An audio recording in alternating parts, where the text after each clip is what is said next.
Hey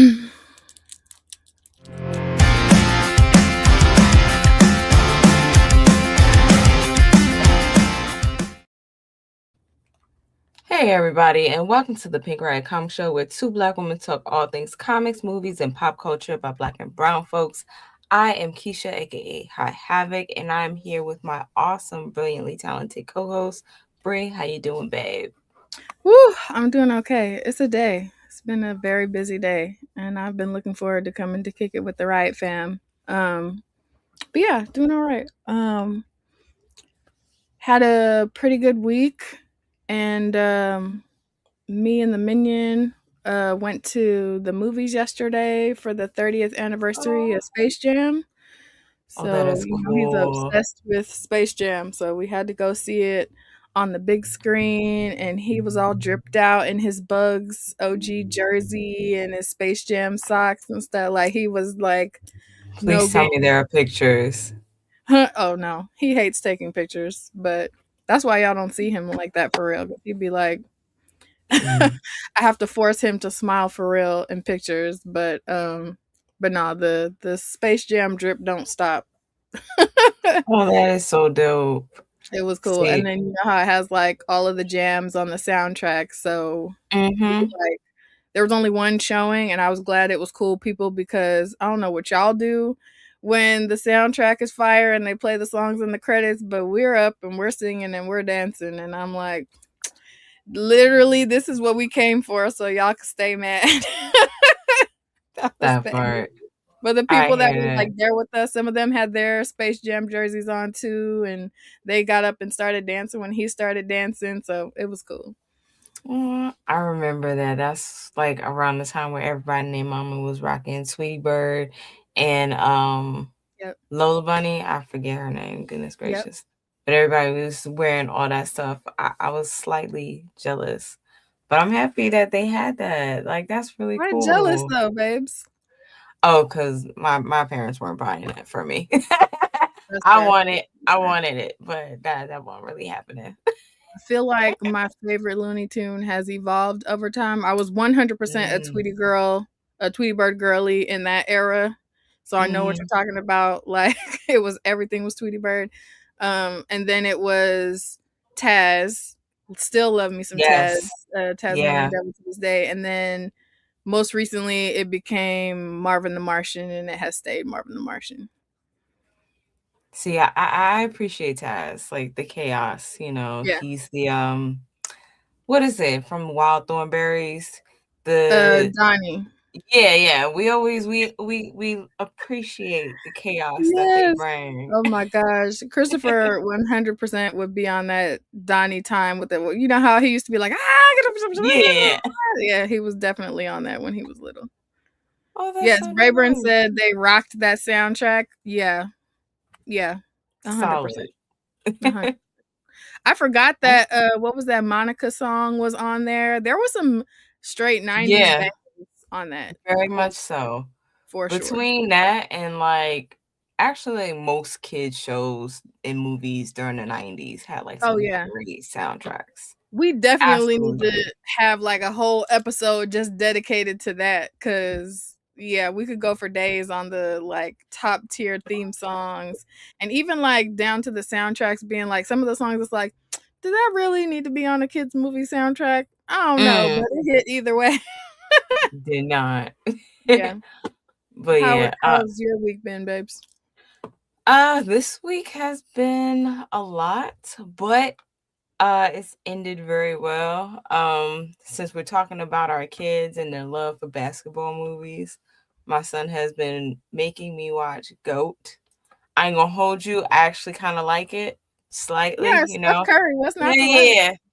Yeah, just a little bit. But like it's a good movie. I enjoyed it. It's silly, it's ridiculous, but it's a fun time all around. So now my son loves that movie. He's been playing it Mhm. nonstop.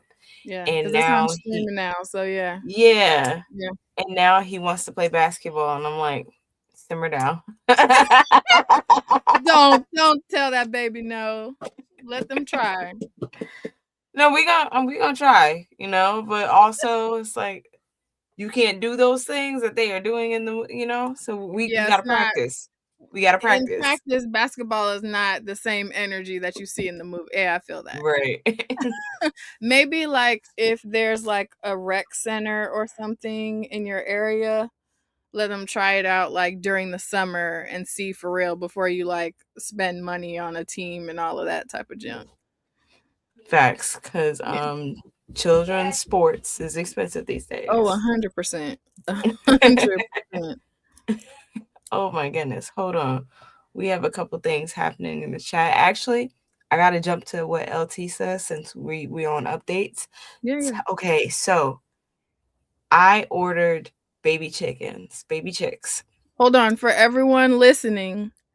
LT said, "Hold up, hold up. We need that Pink Riot chicken coop update. How are the chickens doing?" And yes, we need to Okay. know this. So give us the tea. So the chickens I have currently, they're doing great. Wonderful.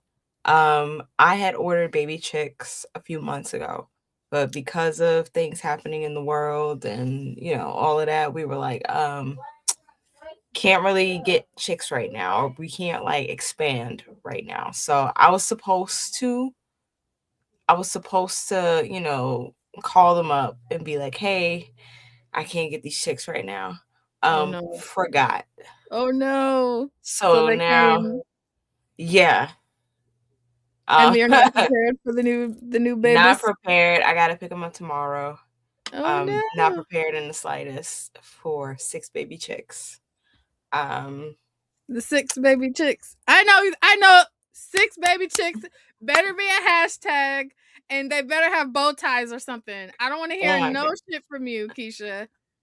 I have 6 nothing for baby them chicks. right now, and I need to, like I said, it requires us expanding, so that means I would need a bigger coop, and I don't have that right now. So, like, I don't know. I'm And we thinking want to about see you just going to pick them giving. up and when you're building the coop. We don't have it right now, so I might just end up donating or giving some of the chickens away to some friends and neighbors. What's so Yeah. different about where they need to stay than where the regular chickens are at? My coop can only fit 6, and I would have a total of 10 chicks or 10 chickens. Oh, there's like a certain square footage per bird Yeah. or something that for them to Yeah, live happily. Okay, I hear. I hear absolutely. that. I hear that. Yeah. Okay, I guess that's acceptable. Yeah, so because of that, if I can't find uh Brayburn said we yeah, need a deluxe we coop. need a And that's exactly what it is. We need a deluxe coop. If I can find an affordable one in the next 24 hours, as maybe. much as your neighbors be getting eggs and stuff, you can't have like a coop building party or something. We'll see. We'll see. I got another Community, month. like, cause they think they're getting eggs from you now. Wait till all the chickens are hatching eggs. You know. This is true because I already have extra. So yeah, we'll Yes, see. Rayburn said a coop raising. I'm here for that.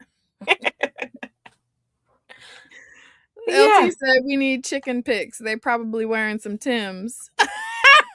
it's If the you found summer. little baby chick Tims, I would be deceased. That's There crazy. is a little chick on well, he's not a chick, but he's a rooster. There is a rooster online that wears shoes because he has nubs for feet. And so like they put him in little shoe like toddler shoes and he walks around and it's adorable. I must send it to you. Every time we talk about these birds, I learn something new that I never would have otherwise learned. LT said, "Get them the Coupe de Ville." Period. Yeah. Yes. Okay. Oh my Well, we're goodness. talking chicks with everybody, but that's also our way of saying, "Hey, what up, Jana? Hey, hey, Hey, Jana. Mr. Alkebalon. Brayburn, we love you, Hey, babes." Burn. The Yes, technical tempest. podcastresses on our demon time, Yes. looking It's gonna fancy. be a Okay, I good, will good take it. night. Howdy, LT. Hey, hey. Period. And I know we got some more folks Hey, down. Hey, Regine. Regine. Hey, Sheena. Hello. I miss you, Sheena. Right? Oh my goodness. All right. So we have two things we're going to be talking about this episode, which is going to be fantastic. Yeah. First up, we are doing our Riot review, which is going to be Temporal, which I loved. I've been waiting patiently to be able to like talk about this one. And it's Yeah. going to be very, very exciting. So just letting y'all know, there may or may not be spoilers in here. I told y'all to become prepared when you come in here, okay? Yeah. You had homework and we gave you fair warning about potential spoilers. And just know, like, if it's something that we both are reading and we both are loving it, we're going to try to save it for one of these so it gets like all the love that it deserves. And we would Yes, love for y'all to like be on the same time so that way we could kiki about it absolutely. together. So we are definitely we're doing Temporal and we're doing our deep dive, and then afterwards we have a friend to the show, Regine Sawyer, coming on because we're going to talk about those Eisner Award nominations, Yeah. which has been record breaking on so many levels. Yeah. And Give she's y'all the on, breakdown of the right, iconic things happening. absolutely, because Regine did the damn thing. And she, yeah, that was wonderful. And we just Yeah. want to give her flowers. So, yes, Period. let's Okay, get just real into quick before we do that, I gotta address these other comments. LT says ah. 396 subscribers. Yes, Oh, yes, snap, y'all. We really? don't stop. Yes, yes, Mm. y'all. And we don't stop. Y'all, please tell your cousins, sisters, brothers, husbands, and Pull them up to on follow us so me. we can make 400 by the end of the episode. we're trying to do numbers, y'all. We like went from like 600 some to like 1200 some on IG. The numbers are moving and we are tremendously grateful to all of y'all for spreading the word because that's how we're finding people. That's how people are finding us. It's awesome. Yes. This is, Um yeah, it's great. yes, that's right. She said OMG almost 400 subs, 1200 on IG. Yeah. We're doing it. Yeah. Literally us doing happy dances every time we'll be like because she'll be This is like, great. I'm so excited it's happening. I'll be like, oh my God. It's literally like all of the No, for energy. real. Yeah. Like to know And that it we says, like I miss community is y'all. growing. Oh, what'd you say, babes? I was like, no, it's just to know like our community is growing. This is gonna be Yes. awesome. We're chugging along, guys. It feels great. Sheena says, I miss y'all. I have been absent and I'm sorry your girl was sick. Oh no. Oh, I hope you feel better, Sending you babe. all of the happy vibes. I Yeah. hope that I hope that you're feeling better and that it's something Yeah. that's like gone entirely, like you're 100% back to 100%. Yeah. Yes. But What oh my it goodness. That's right. Oh, We're glad that is you're there back. Okay, LT said he got the temporal trade. yes. I Hey, hope y'all Bama. took notes. We are diving into this because this, Yes. as a mom, especially with us opening about like our kids and whatnot, as a mom, Yeah. this was a fantastic, Yes. fantastic book. Like, oh man, Stephanie put her foot in as per usual. And Per did. And usual. did. So for those who are brand new to this, I don't know, maybe you're brand new to the show because that's the only way you could be here and be brand new to Temporal because we've been pre-order game strong about this particular title ever since it was announced. The Yes, trade yes. is available now, so if you're someone who is brand new to it, you can pick that up. And it seems like it's still pretty easy to get the floppies except for maybe the variant for issue 1. Y'all know I have no chill, so we definitely collected them. So you got, and all of the covers are by Torrin Clark, right? Yes. All the covers are by Torrin Clark, with an exception of this variant cover for issue 1. Yep, And yep. this is one of those ones where the cover art does not match the internals, but it's okay because the I internal prefer. art has like more of a fun loving kind of vibe, and it lends itself really well to like the family aspect of the story and who really ends up being the hero at the end, being the son. Do you want to give like the brief summary, or do you want me to do? Um, I'm gonna let you do the summary. But I will say that this was one of the times where I was like, "Oh, I prefer the interior art Yeah, over same. the yeah, over it." Like the covers are cool, but I love Asiah Fulmore's artwork. I realized that with comics, The Time Witch. I Mhm. realized it with that. I was like, "Oh, I really like this style." It's like you said, it's very cartoony, very upbeat. Fun loving. Has like a little bit of a anime vibe to it Yeah, it slightly. definitely gives Boondocks energy, but a little Yeah. lighter. Yeah, Yes, very much so, and yeah. really, really enjoyed that. So, like, yeah, it lended itself well to the overall story. So, Imma let you do the summary because I fear I'm gonna That's okay, because I understand you got like tabbed notes and whatever, so I'm gonna just let you go Yes. chaotic good after I give my summary. All right, so Temporal, our main character is a time thief or former time Yeah. thief named Vanessa. When we start the story off with a Oh, heist, Savannah. uh, Savannah, I'm tripping. Savannah, they call her Oh, good. Van, so yeah, that'll do that. Uh, Savannah, and we start the story off with Savannah and her husband, like in the past, and they're doing a heist within a heist. One of the heist, the main heist, is something that they were pretty much doing as a part of their job. They work for an agency that does steal things throughout time. And the heist within the heist is them like breaking into this museum just for the sake of taking the leisurely route and doing it for fun because they're like kind of crushing on each other. And Mhm. then we kind of go forward in time and we see that these two have gotten married and they have a son and they have retired from their time thievery shenanigans. However, their son really wants a like retro gaming system, and the mom, Savannah, can't find it anywhere. So she decides to call a friend who works for the agency still, so she can one last time go back in time to get this gaming console for her son. So she does it.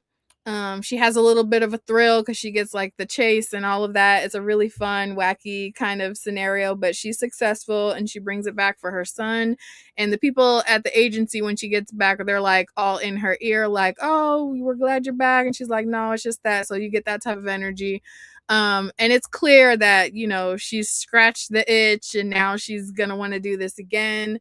And Mhm. then a mysterious alternate agency reaches out to her, not reaches out to her, they pretty much summon her, like she has no choice but to go see what they want, and finds that they're trying to hire her for a particular heist. And she's not really left with options of whether to do it or not. And she goes on this, she steals this artifact that they required her to take, and sort of all hell breaks loose because it starts causing these negative temporal ripples in her current timeline, and things just kind of spiral. And we are talking spoilers, so you see like different points in time and how, big surprise, humanity has screwed over the planet. Mhm. And they're dealing with global warming at a crazy rate, and a scientist comes up with a plan to use the waves and gravitational pull from the moon to adjust things so that way they aren't experiencing that anymore. And the program goes into place, and they end up cracking the moon in half. And they're able to regulate everything so there's not any long-term damage, but it is a thing. And then we find out later on that the thing that she stole was actually a device that her brother, who also used to be a time thief but has been missing. To her mind, he had passed away, but her entire family and everybody knew he had just been missing because he was working on a secret project.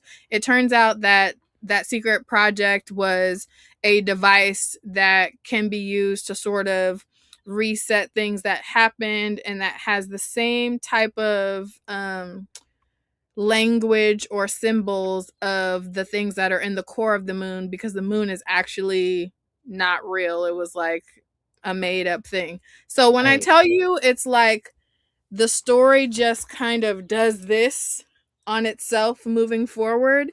And every time you find out something new, it's like, oh, wait, what's going on? I thought I knew what the story was going to be, and it's doing something totally different now.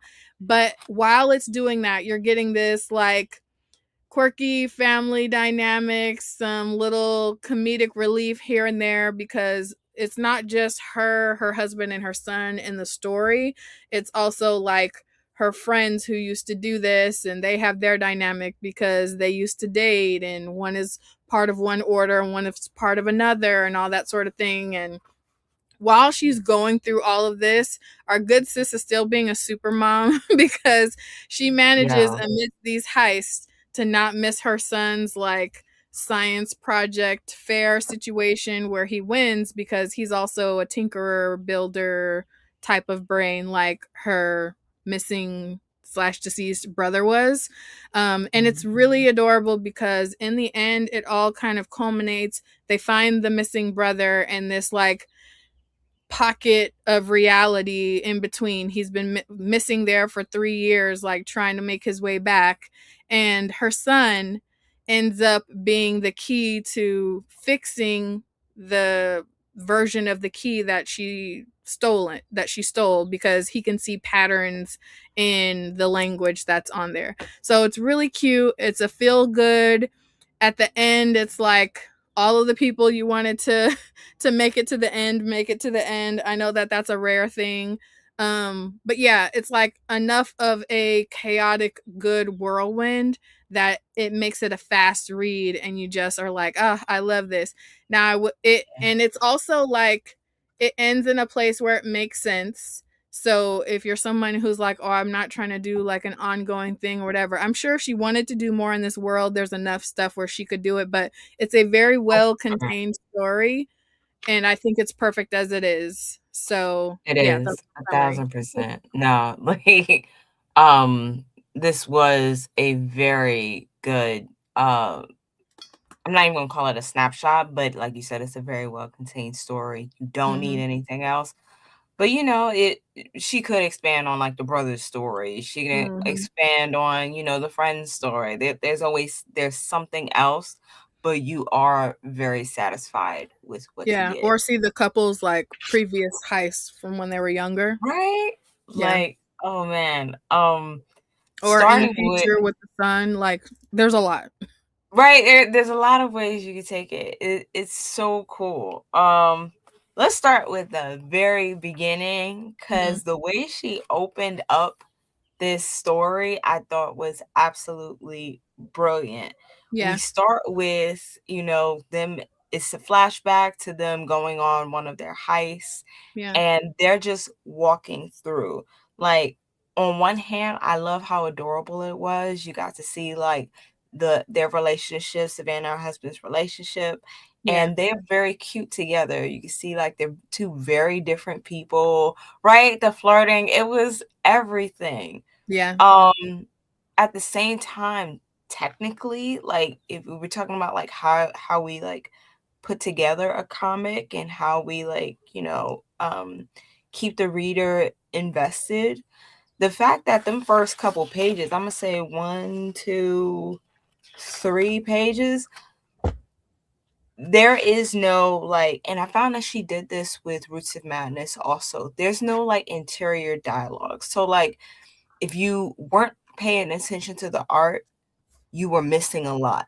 because Yeah. in the dialogue, they're not explaining anything. If you're Right. not, it's kind of like if you're watching, anime and Mhm. you don't have the subtitles And you on, look down for 2 seconds. right? Yeah. You're Yeah. missing a lot. And I thought that was brilliant to that little nudge by Stephanie Asian and like, hey, you need to pay attention to everything here. Thank you. Yeah. Thank you. We're I, talking about I the interior art. I have to show you. That's them on the yes, heist. How cute are they? She's they were so adorable. adorable. He's drawn like 90s fine. I'm like, yeah. He is very Yeah. much. Yeah. Oh my goodness. You're absolutely right. It's so they were so cute together. And then seeing them throughout the story, how they've like matured in some ways, but you clearly see they are still two very different people who just happen Yeah. to love each other. Oh I my just gosh. In the uh, I'll go back to that, but there's a part where the husband is like asking her questions after cuz so one thing I didn't mention in my summary is that y'all she did not tell her husband that she at was doing all. these secret heists because she knew better. Because they were supposed to both be done. And it's so funny because not only do like their friends make nods to that, like, oh Lord, now why would you go do this? Because you already know it's going to be an issue with this person, that person, the other person, and whatever. And then when she comes back from the heist and is like explaining away why she was late and whatever, it's so cute because you see hubby in the background looking at her like, Mhm. that don't even sound right. And I was like, that Right? is so cute. Like, that's Like they know each other. Nobody is exactly. just He knows shocked better. at He what knows she's doing. something's up, but he still like didn't charge her up or make it a thing or whatever. He just was like, I'm gonna wait and Mm, see when she's gonna fess up to whatever's going on. And even when she did get caught up, he had a quick moment and then he was like, now's not the time. We gotta figure this out. Like, I yeah. loved their like relationship dynamic. Very They cute. do. They have a very, very beautiful relationship. And to see such a healthy relationship where one of one of the partners is just like, I need to feel it again. Mm-hmm. Like in the Mm-hmm. middle of their own personal, entanglements or whatever. Like I really enjoy that so Yeah. much. But once again, like it brilliant choices in terms of narrative, um, forcing us to pay attention to everything. So I found that, you know, I was very intentional in how I read this story and looking Yeah. at things because they didn't explain everything, which thought that was brilliant. Yeah, the Um, whole first scene is them having their cute little flirtatious back and forth, and the yeah, panels are showing you the specifics of what's happening in the heist at the moment. right. Chell says there's a silent manga competition that focuses on visual storytelling only.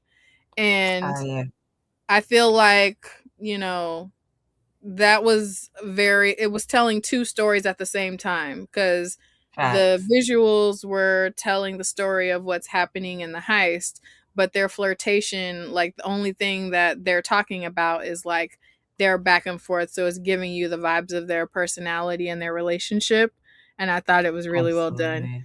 Oh, hey, Um, yo, we got Stephanie hey, Williams in the chat, hey. y'all. What's up? We are gushing about Temporal because we love you and we loved the story. The book is amazing. You Facts. definitely did your big one with that. Shout out to you. Look, let's keep because I got Yeah, a yeah, lot. no, we're gonna keep it pushing. We're gonna keep it Right? pushing. Just know you are loved Okay. in this space. Right. Loved. Um, another thing I loved was, and it reminds me of a lot of conversations me and you've had, like, off Yeah, camera or whatever, about our kids and whatever, is um one, just how much we put into our kids or always wanting to give them the world.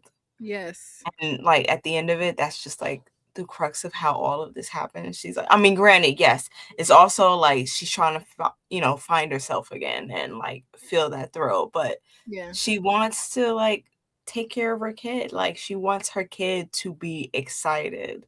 yeah, But can I also say, that if I go above and beyond and I get them this cool thing that nobody really else has, and it's, it's vintage, even if it's a replica, and they go, do you know how quickly I would snatch it back? You know? I'm Listen, pulling a Pirates of the Caribbean. You don't like it, give it back. you don't Like, like, give it back. No, listen, I completely understand and identify with this as a mother of an awesomely autistic young man. I think I told you I took him on a cruise for his birthday like a couple years back cuz he loves boats. He likes goes crazy for boats. Every time we go out to eat like in the Bay Area and we pass by like the docks and stuff, he just wants to go sit and look at the boats. So he's been talking about going on a cruise. We go on the cruise. And do you know that he was excited in the moment and all of that or whatever, and then when we got back he was just like, "Okay, when are we doing my birthday party?" And I was like, "Bruh, like, right? do you not realize that we just blew a bag to take this trip? Like, that was the party." And he's just like, "Oh, oh."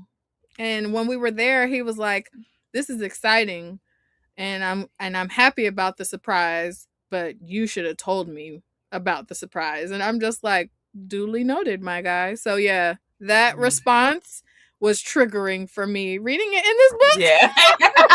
It was like, you know what?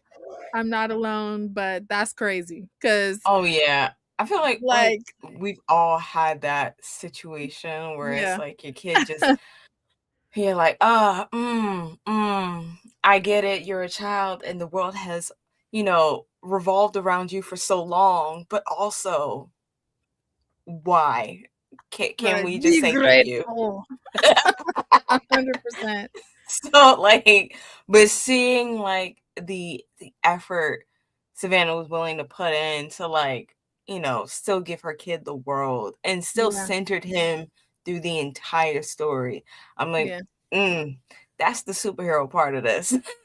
that that was the 100%. superhero part because the way I would have like, look,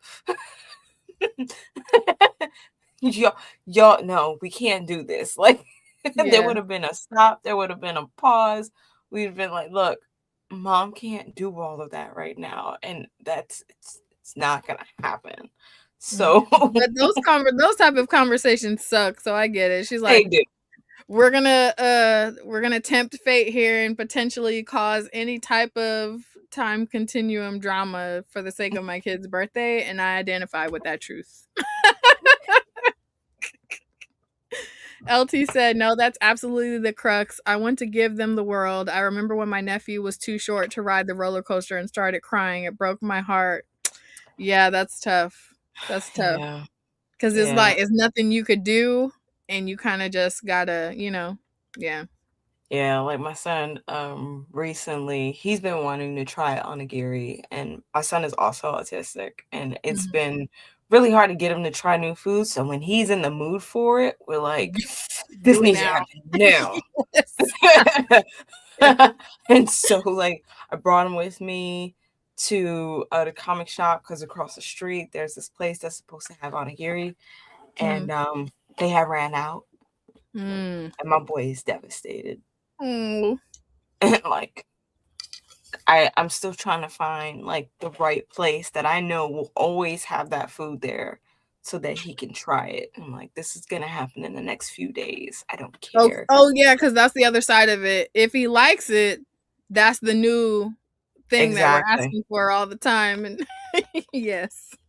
Exactly. I'm like, my 100%. boy has never tried rice before, doesn't even like to look at it. But onigiri, sure.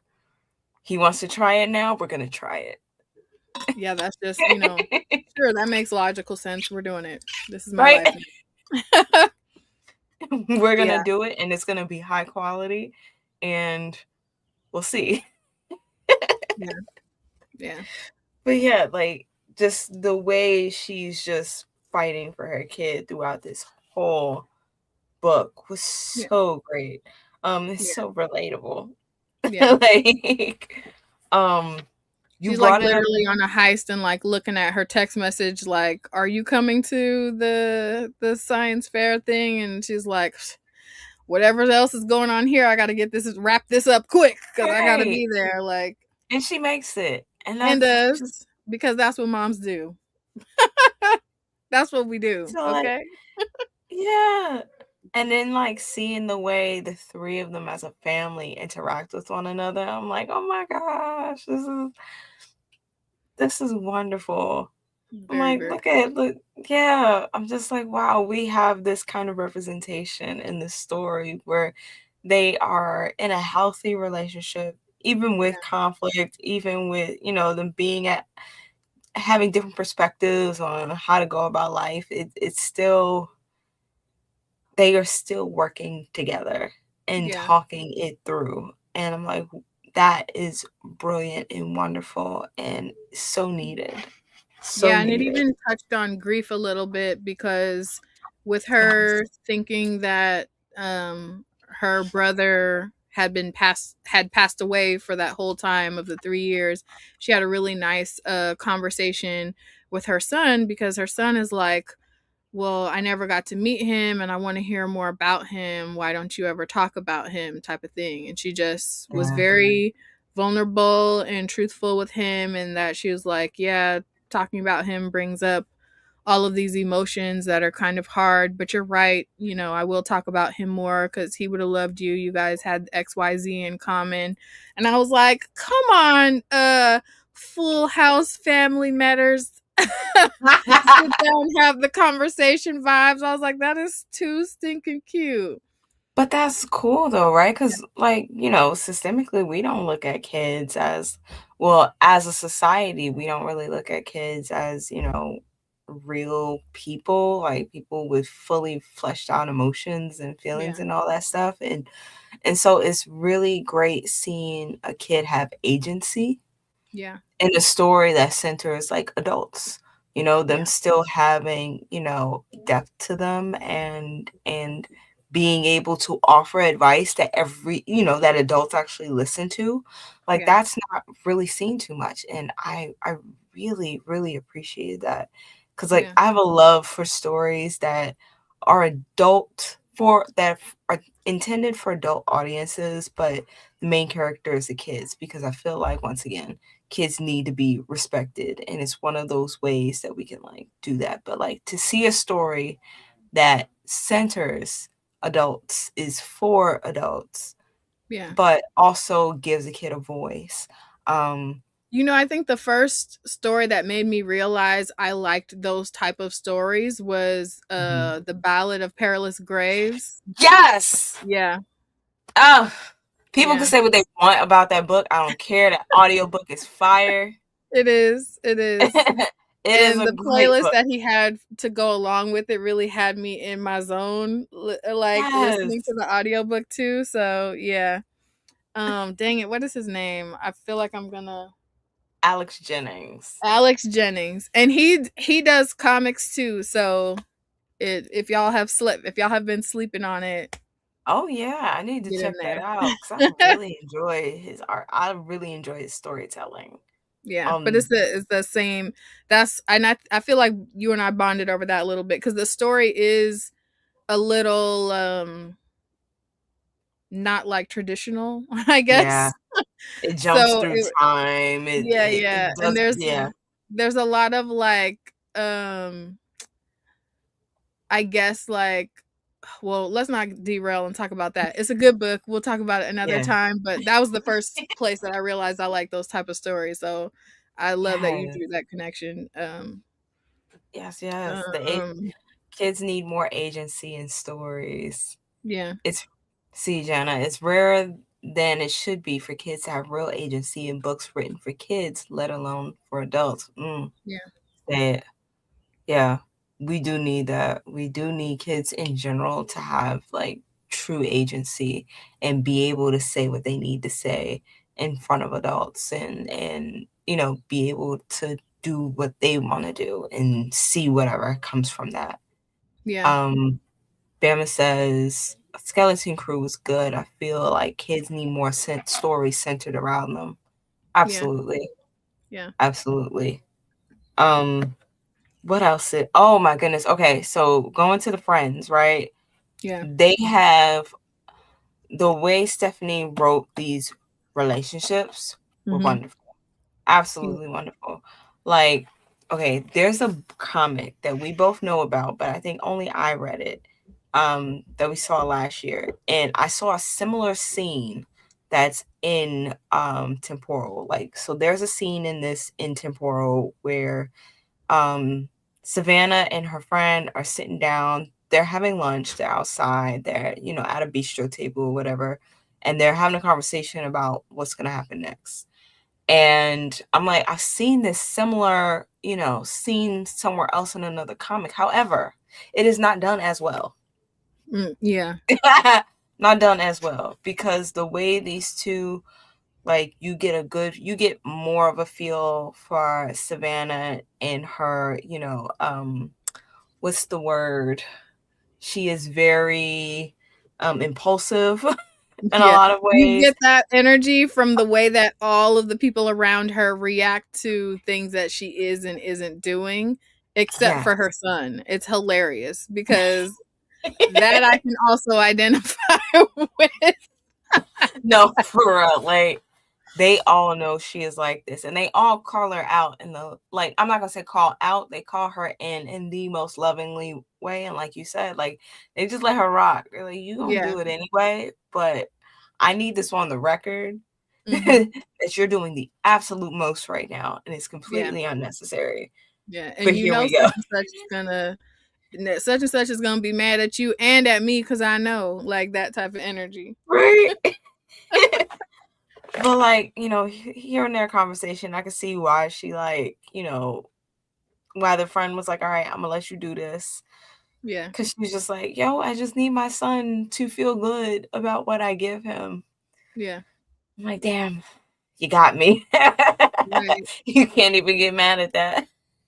It's literally based off the conversation that you and I had about celebrating my son's birthday. Yeah. Hmm.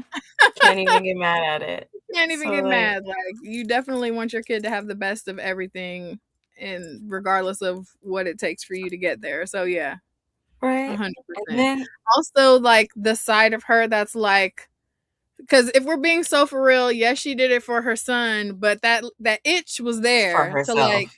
Yeah. get back in get back in there, and because she's touted as like the best at what she's doing, and her brother was like also right up there with her.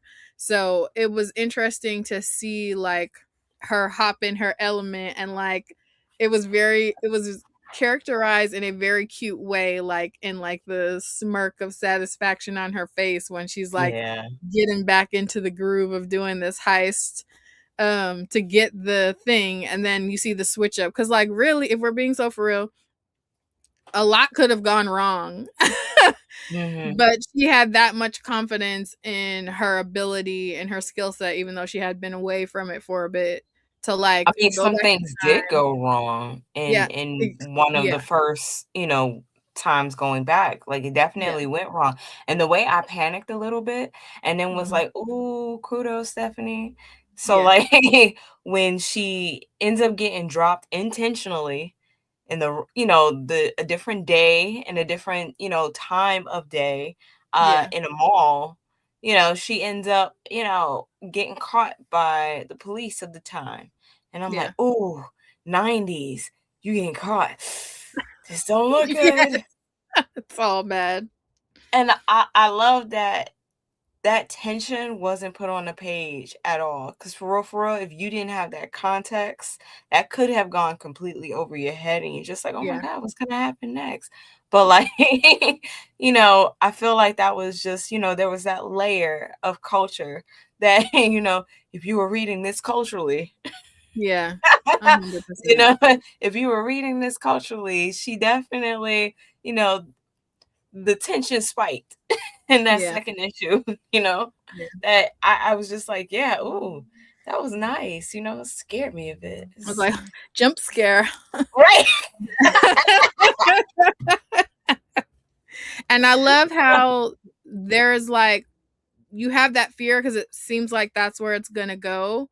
And then Mhm. as the story progresses, the things that you think are gonna be the thing are not it. Because I just knew, I was Exactly. like, oh no, is her brother gonna be in one of those pastimes and she like cross paths with him and something happens, or oh no, when she goes and does this, is that gonna make her son no longer exist I in the thought that current time? too. Yeah. Yeah. You like when you're so if you've read enough of these things, which we love sci-fi fantasy around here, so we're not And new we to love this. a We good do this. multiverse. Yes, yes, we love a good multiverse moment. So when you're like, you're trying to think of like, okay, where are these like typical? That's right, LT, the good old time paradox. Like you're thinking that that's Mhm. where it's gonna go because that's usually but for it to like veer away from that, and you're dealing with like old employees in a new cult-ish organization, and it's like, why is it so specific that they need her to do this task, and she runs into her friend's ex at that thing, and so you're like, my guy, what Mm, you into where you're here, you know what I mean? But it's mm, another situation where the tension feels like, oh, it could have gone any which way, but it really yeah, was like not that, because he turned out to be, you know, double agent just trying to find out what's going on. But you're like looking absolutely. at it. I love how I thought I was guessing what was going to happen the whole time and was wrong every time. Yeah, you That is a realize, sign of excellent planning and storytelling. yeah, she keeps a Yeah. tight lid on where this will go, but she does understand that I guess she trusts us, whoever's reading it, with that history. She trusts us to like, understand what she's doing.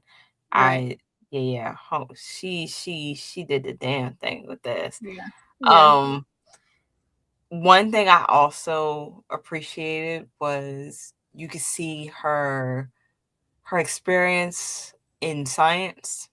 Mhm. There's this I forget which issue it's in. Oh, it's in the second issue. Okay, so in the second issue, right, we open up with this conversation. They're in Cambridge, Massachusetts, and Dr. Fulmore, which, shout out. Stephanie also, shouts out a few people and their Yeah. names across this Yeah. comic, which is wonderful. But like she does this wonderful thing where Dr. Fulmore is, addressing a group of people, and she's like offering up solutions to what's gonna happen, right? And you can see like Stephanie knew.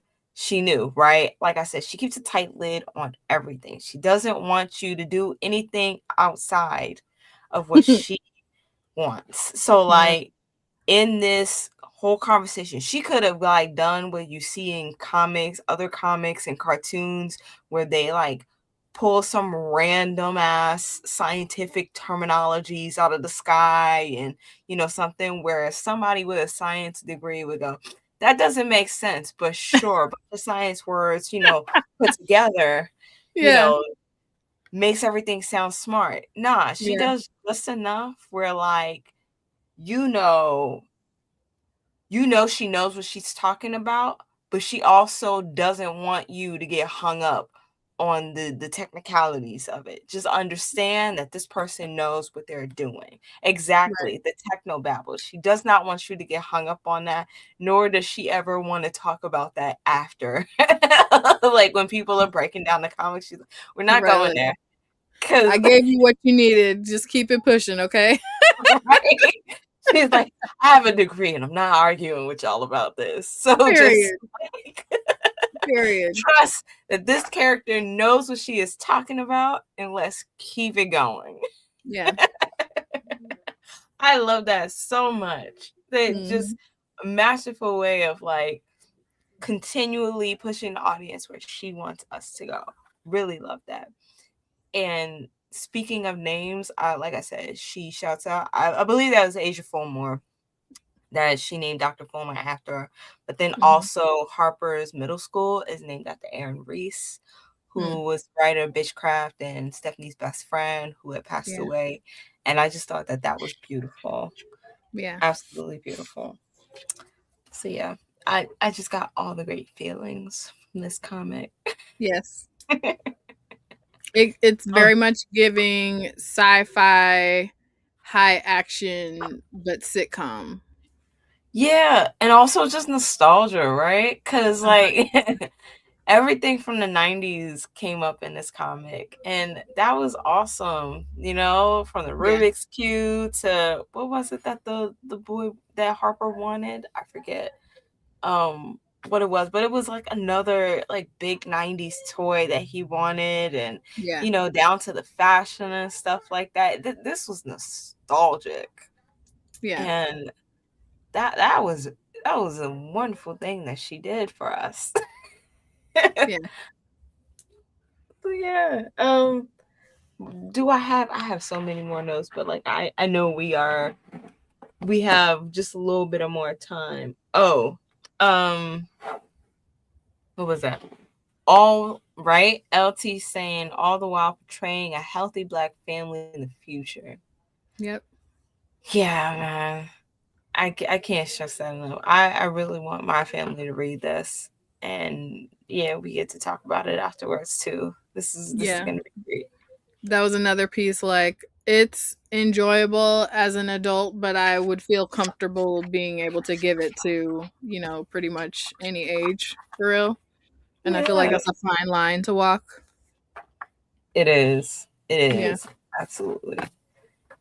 Like I really feel like Stephanie wrote this and then gave it to her son to read afterwards and was like, "What do you think?" Right, like, what you think about that, huh? Yeah. I would say that the culmination of everything at the end of the sun being, like, the key to resolving it, and that was also a really beautiful thing too, that she was like, there was that brief moment of like, this is dangerous, and the uncle being like, nah, he sees things in this way and he would potentially be the fix to the problem that we've made here. And she lets him shine in that moment and he's able to figure it out and all of that. I was like, oh, I this is just believe the all of the children feel are our good. future. Yes. It just all of the feel good vibes. And I was like, this is freaking adorable. I love this so much. So yeah. Yes. Yeah, I can't wait to, because I mean, Stephanie's been writing for years now, yes, but like, I really can't wait for her to see what she does in like the next 5, 10 years, and how how she continues to write and just get better. Like, I this is there's a reason why she's Eisner nominated. Period. Okay. And that There's was a another reason thing that I why. had to say too. Like, I feel like with a lot of authors, you kind of know what vein they live in, so you know what to expect. Stephanie Mhm. is like not like that at all. Like, She's this, experimenting.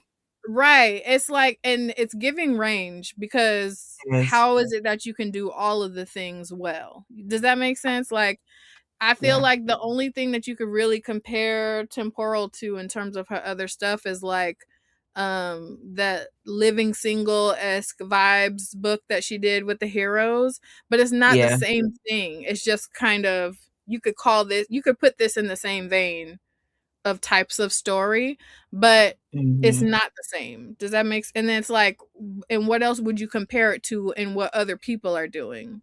Not a lot.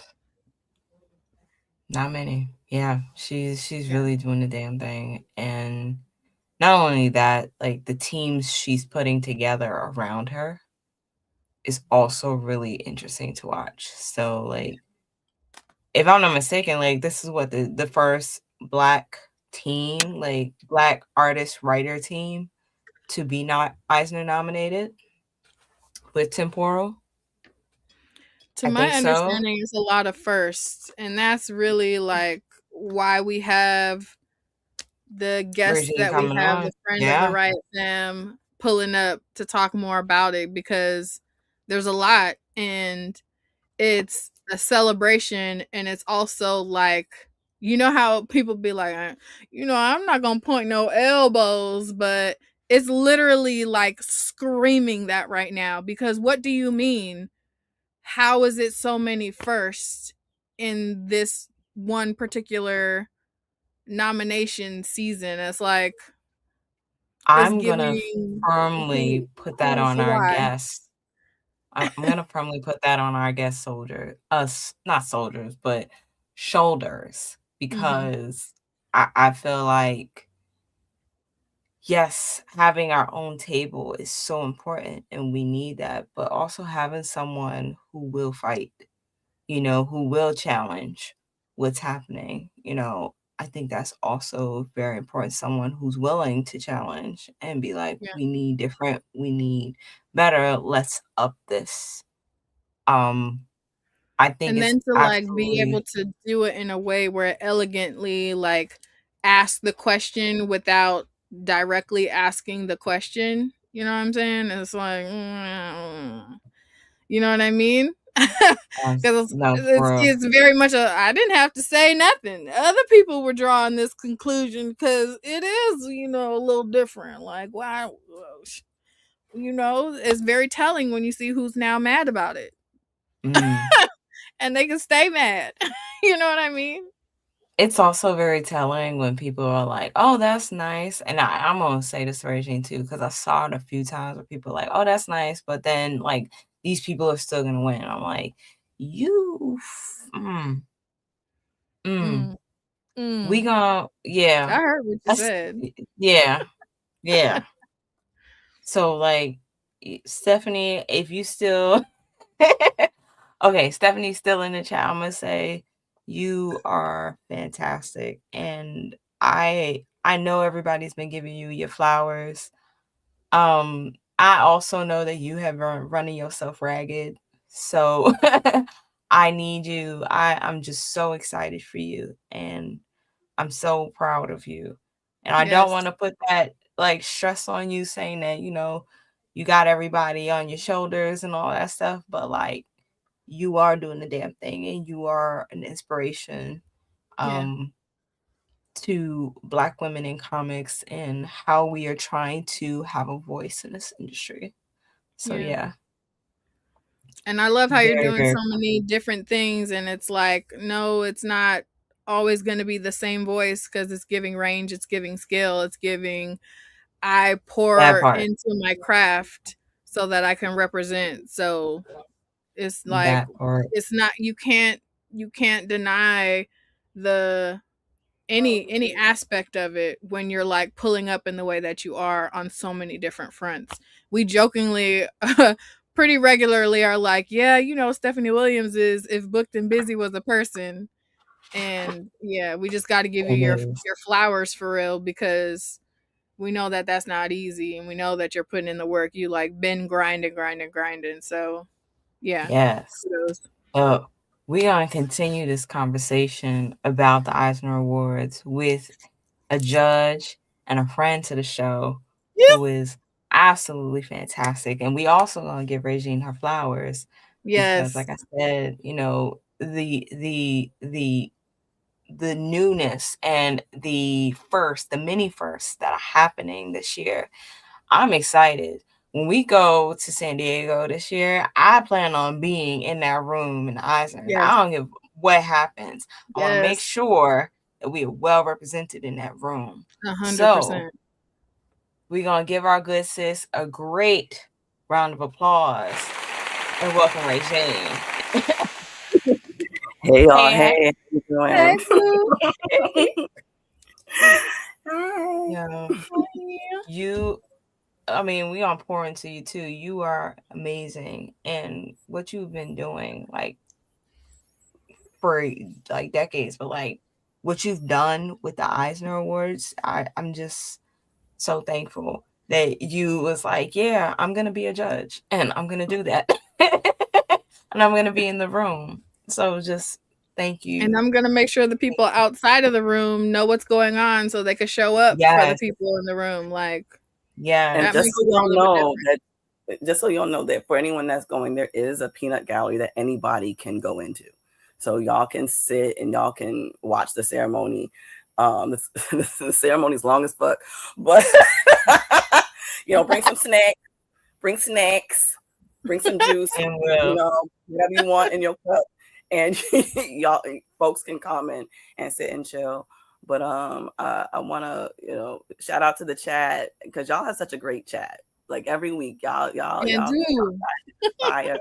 Much love to Steph. I'll go on and on about Steph tonight. James Emmett is the editor. He was the editor on the book. So James is in the chat. So what up, James? I adore James. Yeah. James, amazing editor, amazing person. So yeah, That is so dope. I just wanted to say that real quick. Yes. And thank you for coming on the show to talk more about this, because we loved having you on before, and it was like, oh yeah, run it back because we gotta hear it. Yeah. I mean, when I was on the chat, I mean, because I know who I am, and like the Wink members know who I am. Steph knows who I am. They motherfucking know who I am. Like, there's let these bitches know. There's never not a time I'm not gonna go to bat for my people. Like, that's just not gonna happen. So for folks who are like discovering me now, like, who this bitch? Like, oh, she got an Eisner for humanitarianism. Oh, this, that, and the third. It's like, yeah, this is why I have the fucking Eisner for humanitarianism. Hey, nigga, ask nigga, right? Ask about me. Yeah. It's just I'm being playful about it, but it's like this is just day-to-day stuff to me. It's just not, I just don't think not to do something. It's just like what if I can be in a position to be of service to my community, that's just what I'm going to do. That's just how I'm built. That's just how my parents raised me. That's how they were. So it just comes natural. I don't think too much about it. So when it's like, it's not even the opportunity arose. I mean, I told you in last time I was here, like, I just asked. I just asked, hey, how can I be a judge? And they're like, you know what, we're gonna put you on the short list. We'll let you know. And then like 2 months later, Regine, can you do it? I said, sure. Yeah, period. Like, showing up in a space with your credentials and having that why not me energy goes a long way. Okay. Nice. Thank you. Love Appreciate that. you. Appreciate you. And the fact that you are so vocal, like you said, just making sure that everyone knows how to be involved. Yeah, that's because I learned a lot of things from you that I did not know. I did not know that it was only, professionals who are able to vote, and you had to apply for that, and there was a deadline. Like, I didn't know any of this stuff, and we had seen like the Eisners. Right, like, we didn't know any of these things. As long as you, I mean, they have the list. I think they should add more folks to the list. I think podcasters should be allowed to vote. I think reviewers should be allowed to vote. I think the concern is that people might be prejudiced, but I mean, a lot of us are prejudiced. A lot of us are voting for our friends. Get the fuck out of here. A lot of us are going to be voting for everybody back. Get the fuck out of here. Really? So it's like, you might as well just have, we'll have like multimedia individuals that are a part of the comic book community, pop culture community, vote. But I do think that it shouldn't necessarily be everybody, but definitely people who live this life. So it is. I mean, it is a pretty good list, but I think it definitely should be expanded. But yeah, I mean, it's important because the thing is like you want the community to vote for these books, no matter what the books are. And a lot of people have read some of these books. A lot of people haven't, because it's just on the nominations, it's the books. And then we'll get into like the particulars. I want to be demystifying some stuff because it really shouldn't be kept secret. Period. We don't NDAs or anything like that. They don't tell us not to say anything about the process. I think folks have just chosen not to say anything because maybe in their mind it's like, oh, I don't want to spoil it for the next person, or whatever. I'm like, no. Especially since over the past few years there have been issues in regards to books having racist ass shit in it, and people trying to figure out how the fuck did it make it through? How? And then the judges don't, really answer it, like answer the question. And so that happened specifically in 2023, and that's left like a bad taste in a lot of folks' mouth. Like, people still talk about that.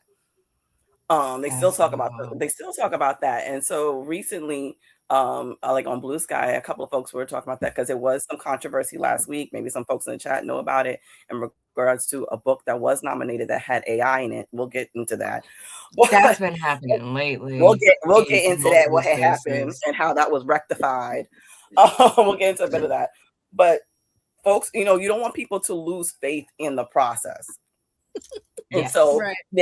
but in order to do that, you have to demystify them. Like, this is what happens. And it's not, any type of science. It's just, awards have, awards have rules and policies. And they also have a shit ton of bucks coming in. So, I want to, talk about how,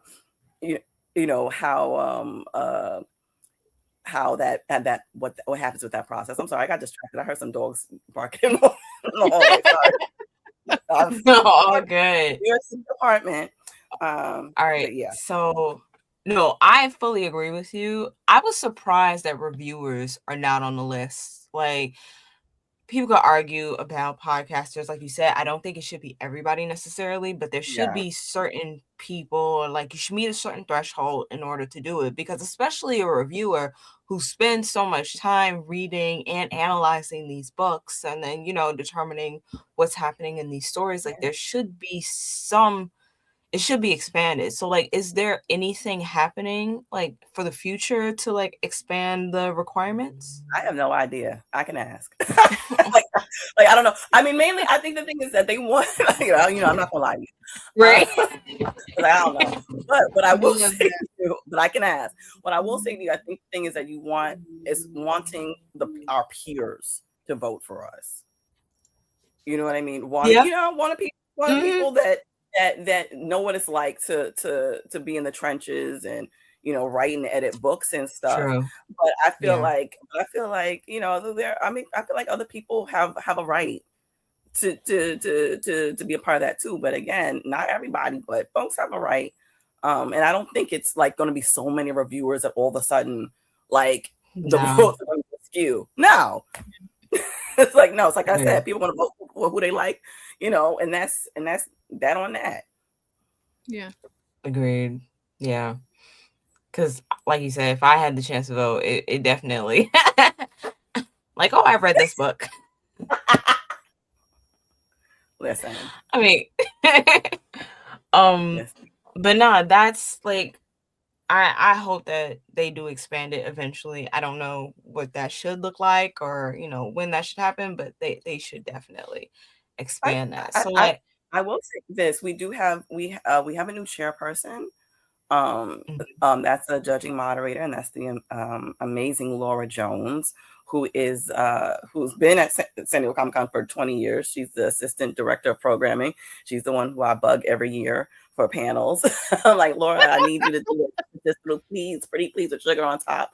Laura's an absolute gem, and so she's taking over from Jackie Estrada, who was in this position for 30 years.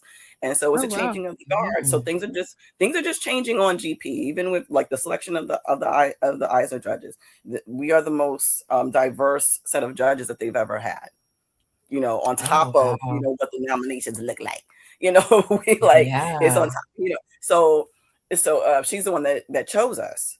So it's definitely evolving. There's things that she's probably going to implement, and she's very open to suggestions, which is amazing. So I'm hopeful. I'm hopeful because if this year looks like anything like the years that are coming, or I'm hoping that the year they just evolve into greater things. I feel good about it. So it's a possibility. It's absolutely a possibility that more folks will be added to the list.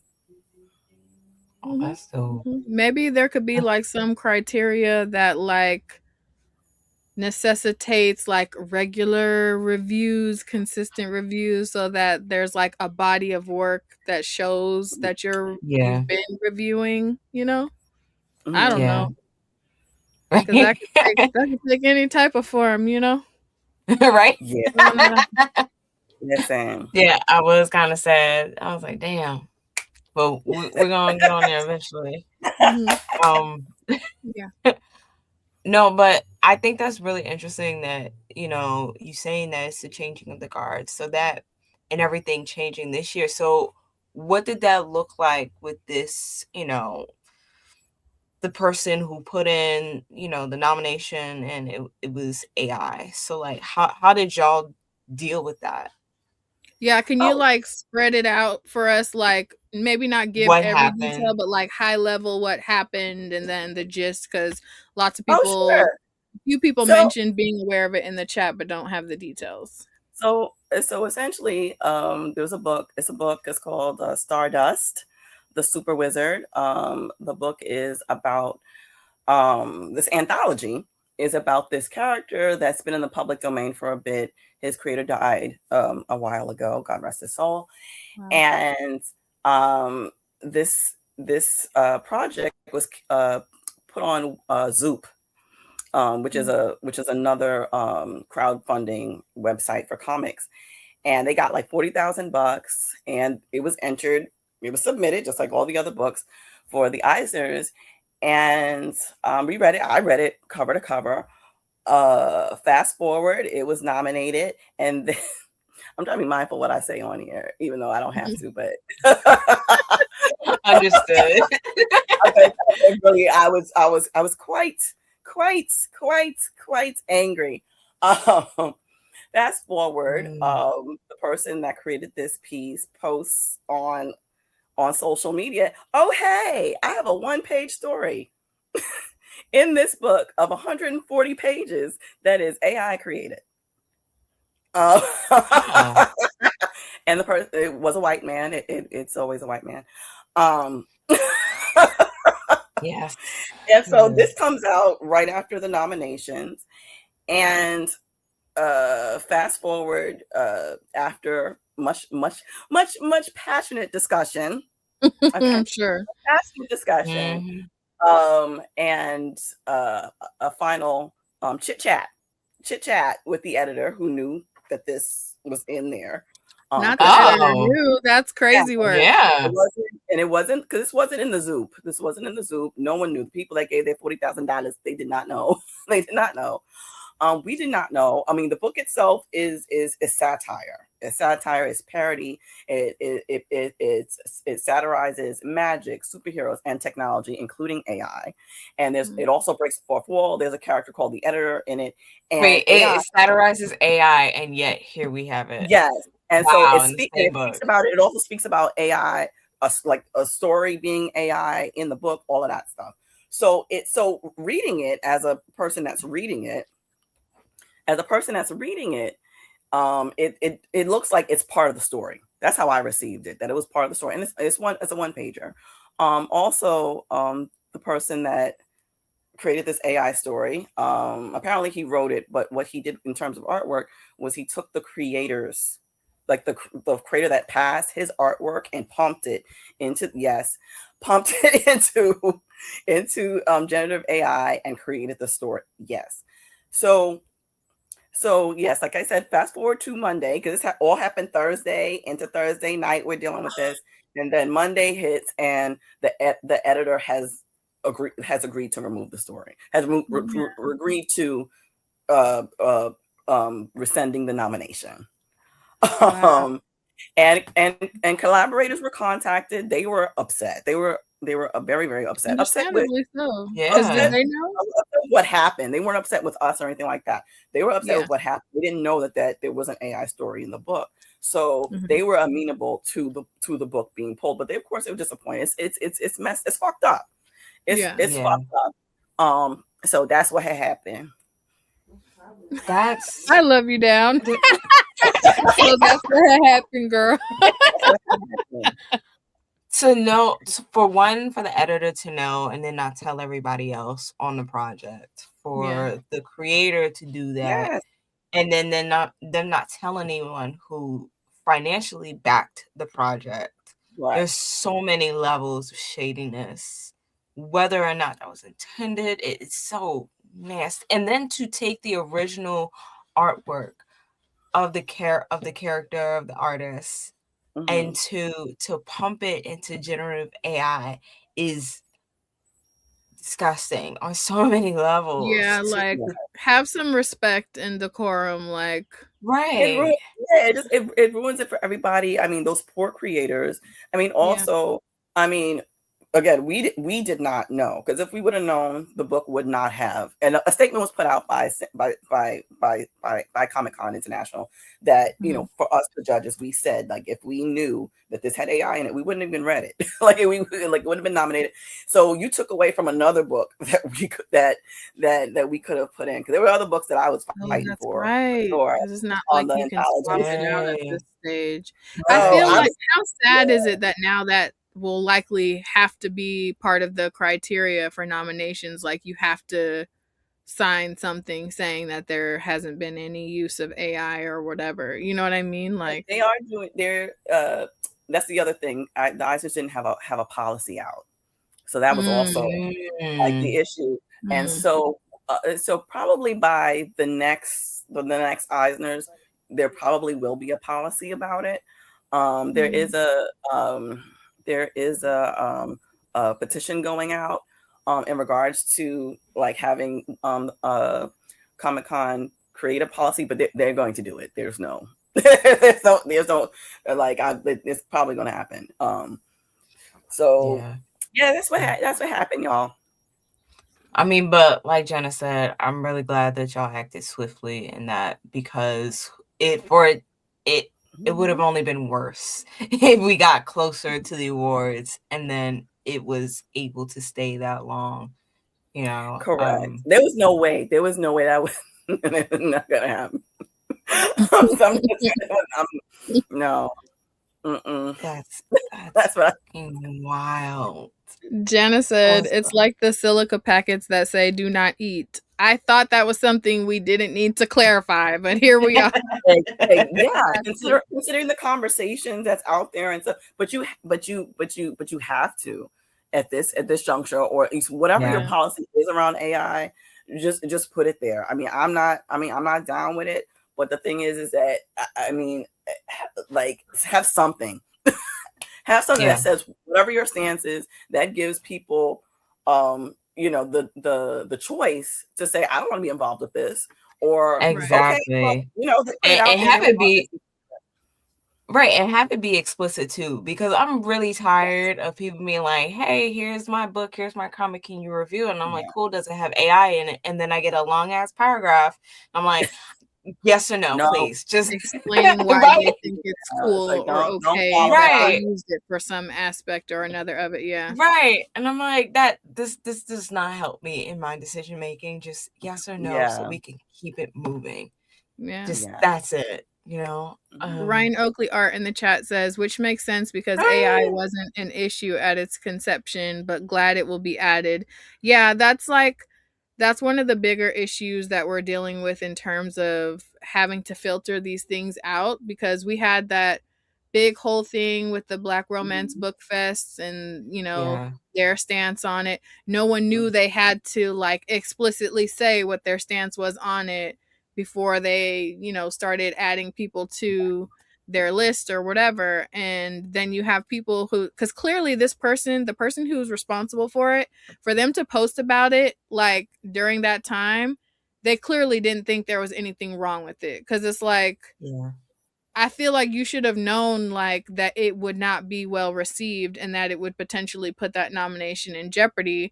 But if they hadn't just blatantly said it, that book would have just kept going. You know what I mean? Really, it really did. And the thing is, what was funny is it was the juxtaposition of looking at people being upset on Blue Sky about it, and then going to threads like, look at all these niggas that got Eisner nominations.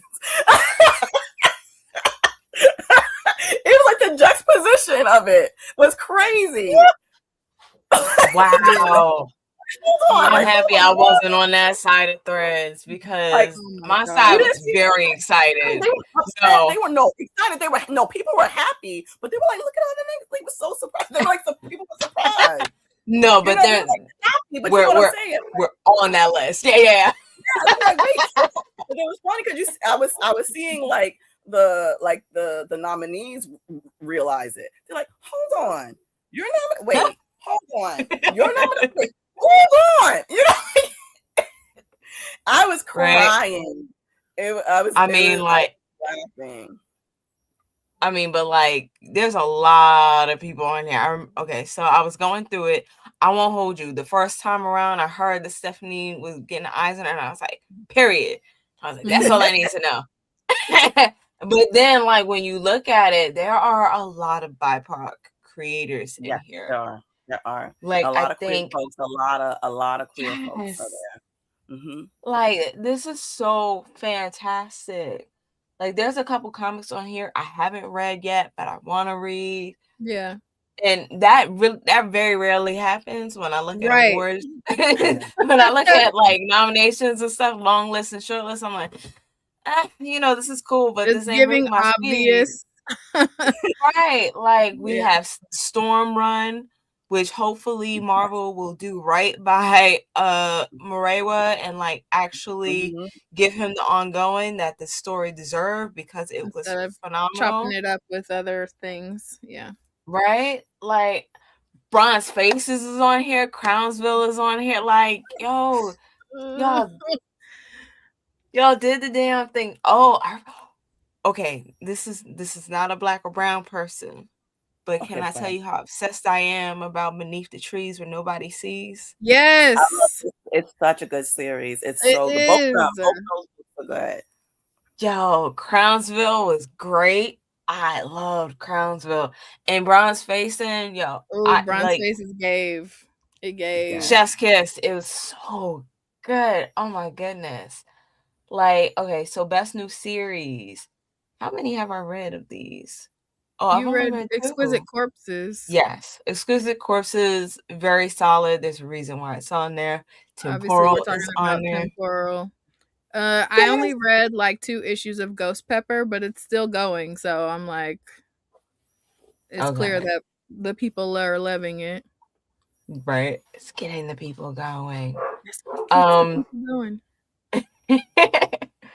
Okay, I haven't read any of these yet, but my kid is, reading. So for the early readers. Yeah. And I really do appreciate that Kidlit is on here too. Yeah. Right. Like, really, really cool. So I don't know much about the kids ones, but I do know Raina Telgemeier from a different series. That's dope. Yeah. Oh gosh, the name of her series that she's famous for just slips my head. Just slipped my someone probably in the chat. I forgot the one that she's really famous for. I know one of them is like drama. I know it's about teeth. Yes. Braces. I think that's the one. No. No. I don't think it's braces. We'll remember. Right? We'll get it eventually.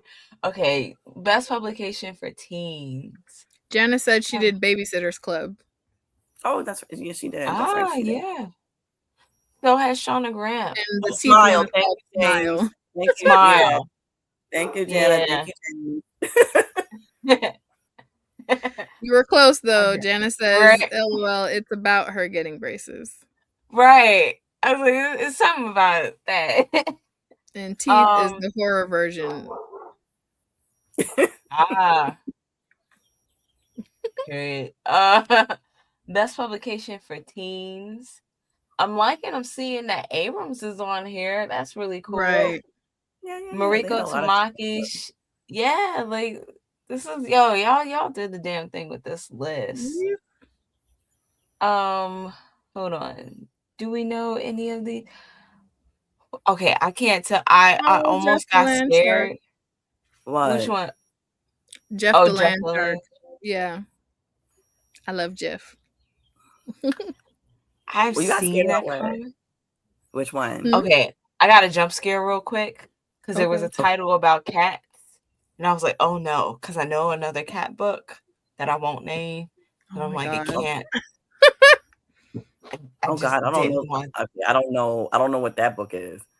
Yeah, I'll tell you. This is cute. Okay, yeah. But nah, this is really dope. Okay, anthologies. Seeing Fair Square Graphics. Yes, Noir is the New Black. That was dope. Right? Like that was wonderful. Just oh my goodness, seeing an indie press like be up there and like and knowing what Fair Square went through last year, especially Yeah. after, Diamond went under and all that stuff, and how much they lost as a result of that, to see them like fight back and get Noir as a new black, Yeah. this is just amazing. Yeah, and the second Absolutely one is amazing. coming because I just seen it on the. I just seen the promo for the Hmm. second one, so that's what's up. Yeah, like that is so so great. And like Black I know Arm the first, Soldier. yeah, I enjoyed that one very much. Oh, I actually just got this one, Surrounded, America's First School for Mm-hmm. Black Girls. Mm-hmm. I just bought that one. Wait, Y'all what Mm-hmm. have is to it? read. Y'all have to read the Fela book. The what? The Fela book? Oh, Okay. Fela. Okay. Yeah. Is amazing. If you go to the Fela website, they have 30 pages Mhm. for free if you just want to see if it's something that you like. But that Oh book no, is you have to know we were gonna just take your word for it, babe. Right. I I'm gonna just appreciate buy it. it. Just, Literally adding to cart. I'm writing it down because I'm gonna buy that. We known for buying things while on Yeah. oh, while online. Just like we're just gonna get this right quick. But nah, that sounds, and it's through Amistad. Yeah. Yeah. We were just talking about how many cool black musician comics and graphic novels there are, and like other artists who we would love to see books made for. mm-hmm. So Yes, that's cool. yes. Yes, music is the weapon, period. Right? Definitely getting that. And Globetrotters, that one looks really interesting. Mm-hmm. It Only is. because my It kid, is. and my kid is like into basketball now. Apparently, he wants to be a And I basketball bought player. Surrounded, but haven't read it yet, so that's a good reminder to get my Yeah, stuff like I said, together. I just got that one, and Raven put it in the chat. Hold on, here it is. That I read it. I read Surrounded. I found it at Third Eye in Maryland. The art is really beautiful, and it's a French book. That's what like surprised me too. It Mm-hmm, is a French. mm-hmm, mm-hmm. So I was like, oh, that's interesting to to see that. I didn't notice that until after I bought it, but I'm still willing to read it. Definitely. Okay. Okay.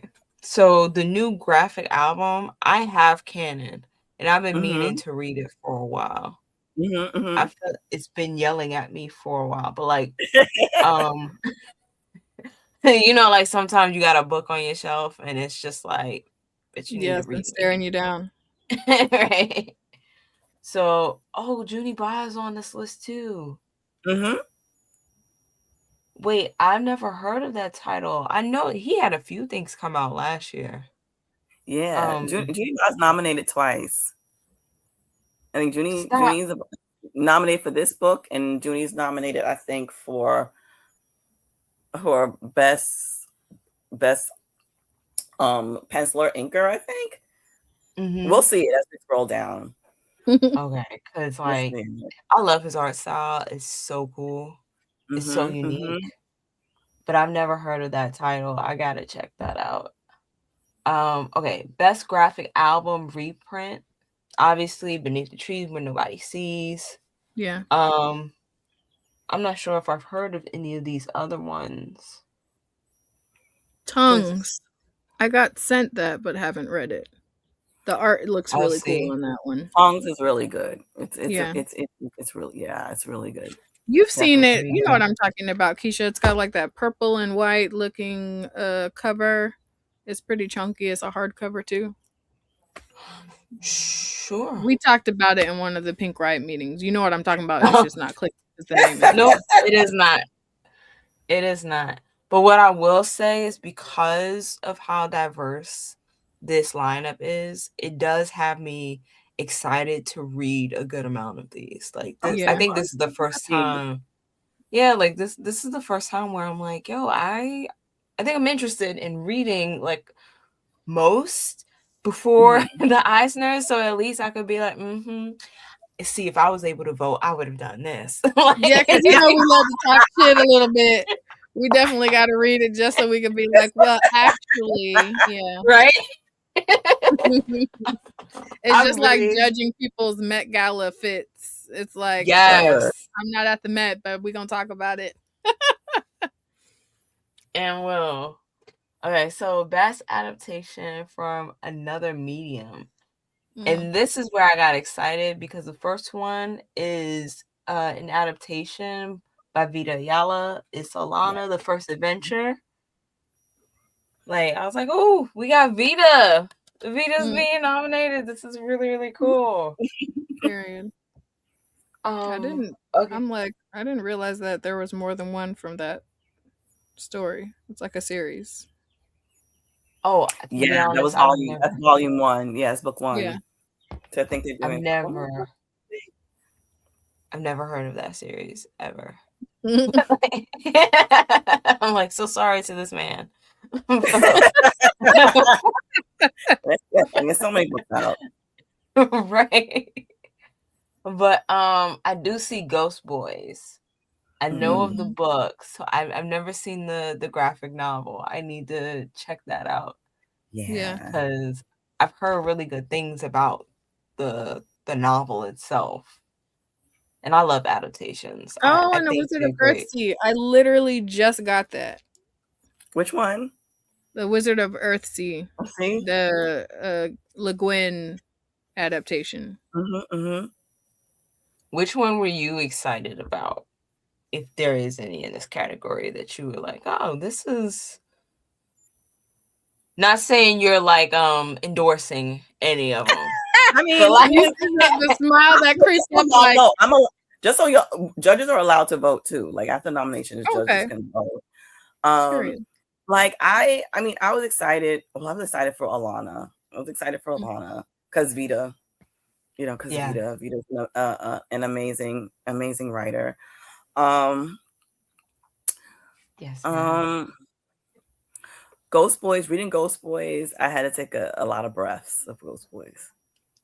A lot of breaths. It was very emotional to read Ghost Boys. So I was like, okay, girl.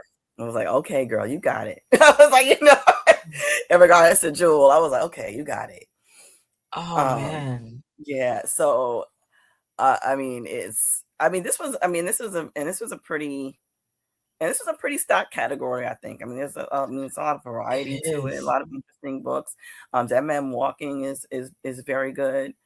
And so a lot of the books had to take a beat, that were nominated, not nominated, really had to take a breath. There's a lot of emotional things that we read this year. You read all of these. Like, so like what was the time span that you had to like get all these books? Like, well, you read as many as you can in the allotted time. Judging situations, everybody named mama send the book. They send their book the deadline. They send the book at the deadline, and so the submissions opened officially in January, and they ended in March. And so mid-March was when we saw a huge influx of books, and we had to read a good chunk of those books by the third week in April. So it's damn. So you do the best that you can with what you got. I mean, and then when you meet, you read more books because you're reading everybody's suggestions, because you make suggestions as you go. Like, oh, I like this book, I like that book, I think we should consider this, blah blah. Then you meet, and then you look at those books. But when you go to headquarters, because that's where we were, we had San Diego Comic-Con offices. Like, they set up an area where it's all these books. So just to give everyone context, like it was almost 2,300 books that were submitted. Fuck. Exactly. Exactly. Oh, that would stress me out. And y'all had to like I mean, nobody is doing 2,300 books in the span of like a month. No. But so like, you do the best that you can. You do the best that you can. And so, Right. but the beauty of it is that, okay, so you make your suggestions, but then there's more. All the books, just about all the books are there on premises, and plus we get PDFs and stuff. So everything is not a physical book, but most of it is. And so when you get there, you can you find other shit. It's like, oh, I like this. We need to look at this. We need to look at that. This is nice. I didn't see this. Like, you know what I mean?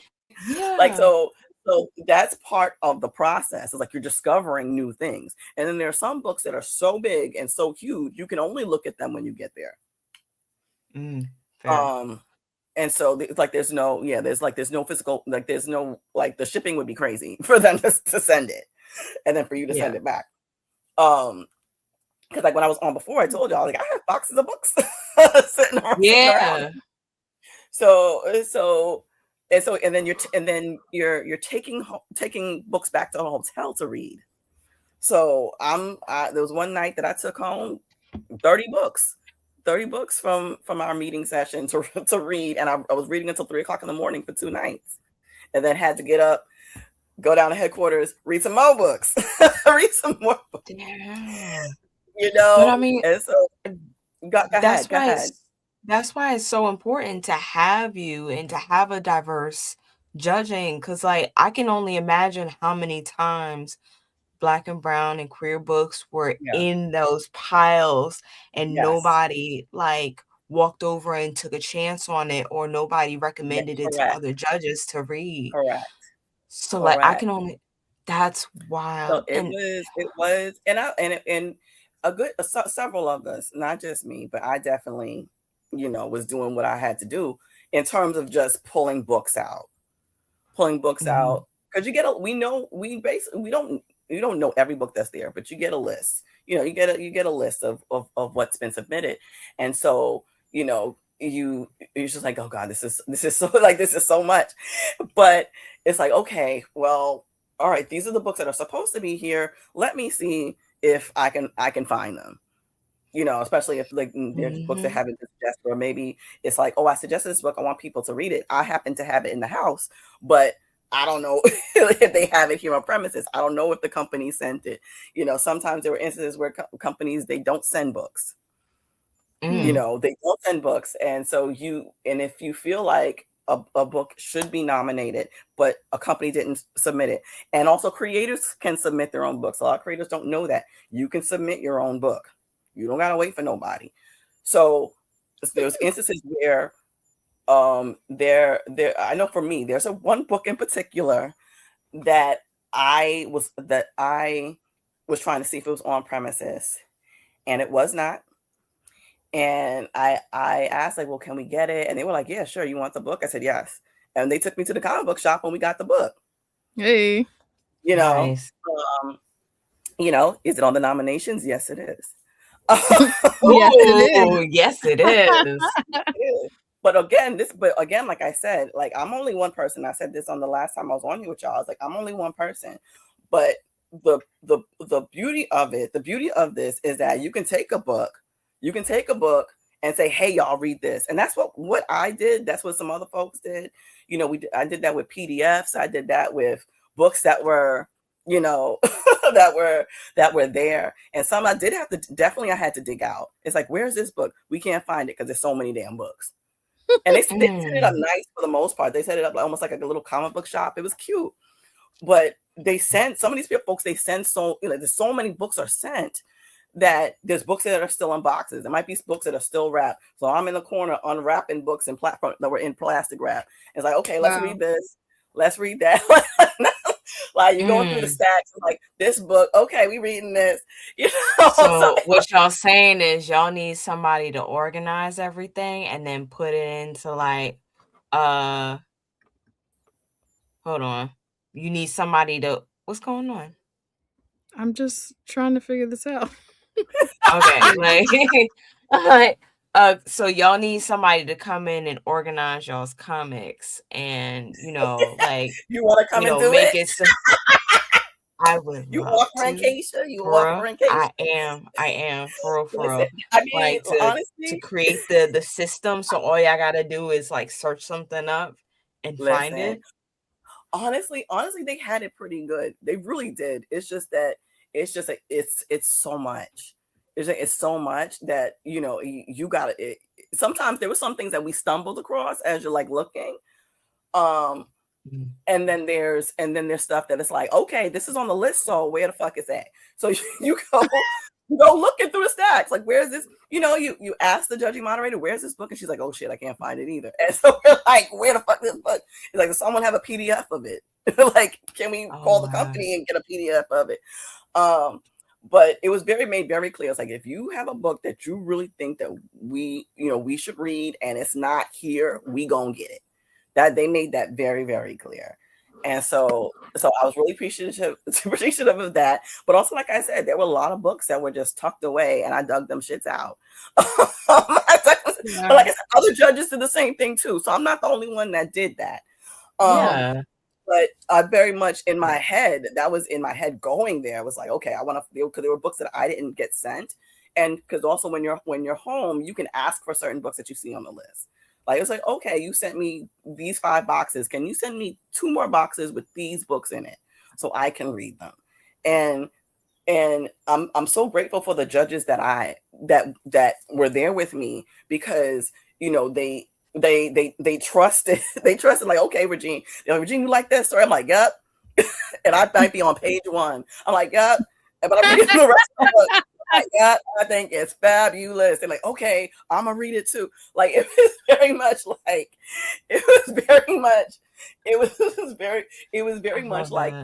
it's collaborative effort. So they're reading them and they're in agreement. So everybody on that damn list deserve to be where they fucking at.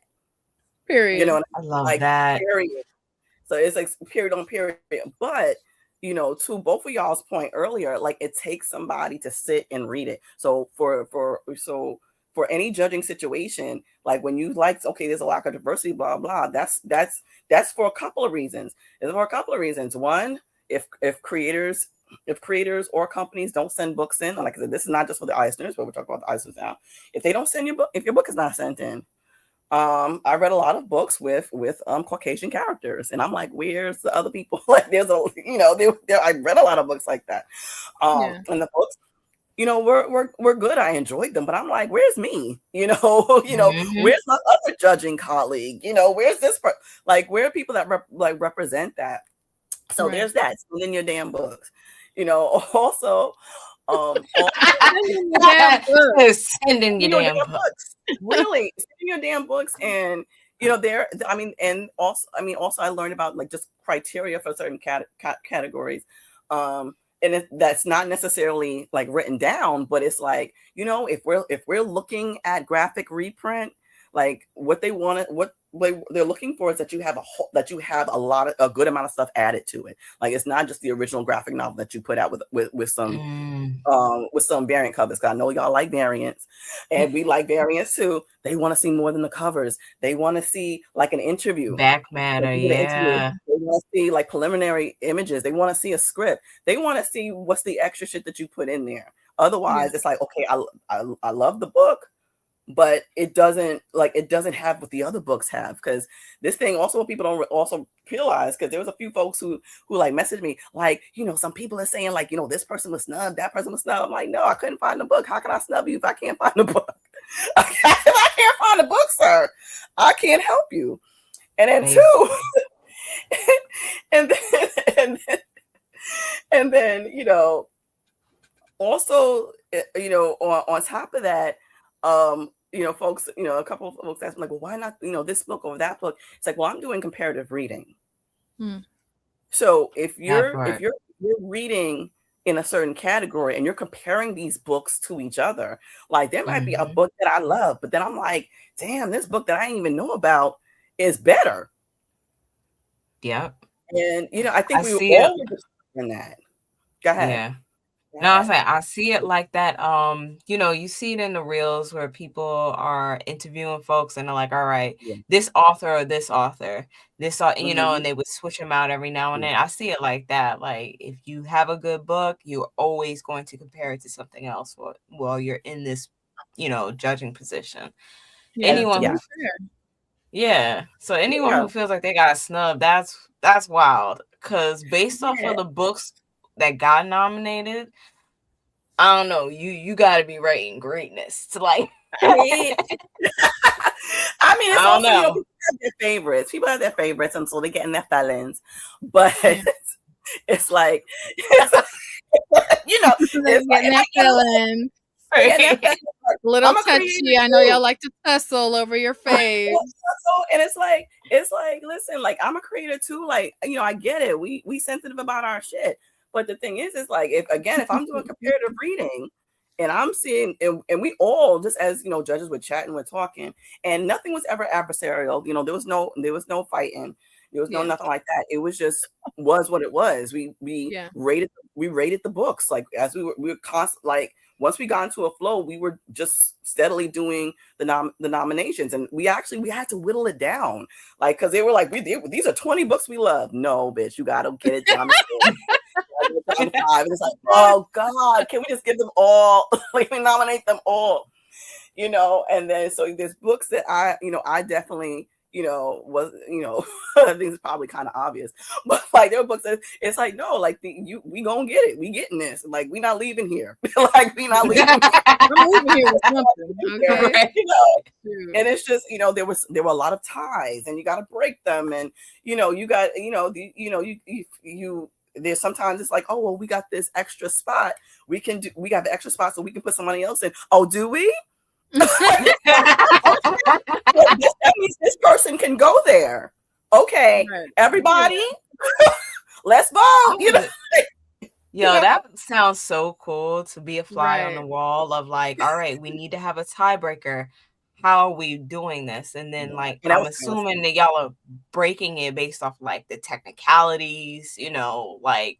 How we didn't get that deep. Change your number. Okay. Like, it was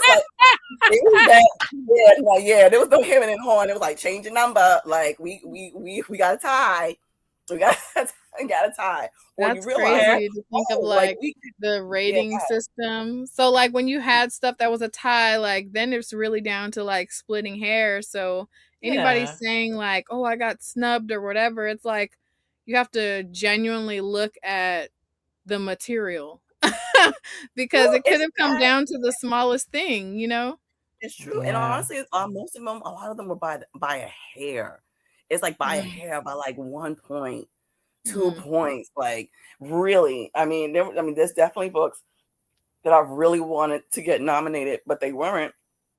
And again, I also was like picking and choosing battles, because I'm like, all right, okay, didn't get this one, but we fucking getting this one, And I think some other judges probably felt the same way. But it was just, but again, like, I feel really good about the fact that we were all like just, we just kept flowing. Like, there was no arguments or anything like that. It was like, okay, that one didn't get it, but this one did. All right, next. Like, it was that. It was it was pretty amicable, pretty amicable, just from top to bottom. But yeah, it's a very fascinating process. And that's roughly what it is. What I would tell anybody is, like, it's just about, you see the books that you like, and you put them in front of people and see if they like them too. That's all I did. That's really, I swear to God. But also, it was introducing people to maybe books that they didn't know about. Yeah. That that's they weren't the part aware that I think would be the most fun, is like diving through all of the, books that you maybe wouldn't have heard about. Yeah, that's definitely what I was looking at the list initially. Like, oh, let me just add this to cart real quick. I think that's the most important part, for real. Cause I just keep thinking, like, what if you weren't in the room? Would a lot of these books have gotten a chance? And I just a couple. Yo, I think a couple. Yeah, but it wouldn't be this like diverse, and the fact that it's not just you, like, it was a more diverse judging group all around. Like, I'm just so y'all are gonna be the judges from here on out, I'm assuming. No. No. Like, what happens? Does it change every year? You can only do it once. And so there's going to be a next crop. But I will be recommending judges. Oh, period. I will be recommending judges every year, as long as I'm on this earth. I can do it. As long as I'm on this earth. But that makes sense though. And then like the due diligence of being like, oh, this isn't represented here, or this isn't readily available for me to review. Let's make sure that we get it, type of thing. Like, it makes me wonder, like, is that the energy that's been brought in previous years where it's like, it's not easy to get my hands on, but I'm going to make sure that, it has a chance. And then also, like, I guess it really does just boil down to, like, if you feel like your work is up to that level, submit it. Or I guess even if it's not, you know what I mean? Absolutely. Like, yeah. And it has to be accessible too. So folks who think they cute out there making limited editions of shit. Like, if you doing limited editions and shit, like, you like, oh, this is so cute. You got the holographic copy. There's only 20 in existence. No, baby, you can't send it. You can't send it because people have to be able to get it. They can't go to eBay. It's like I got to go to eBay. It's $400 in order to read it. $400, right? Like, in order to read it and then vote.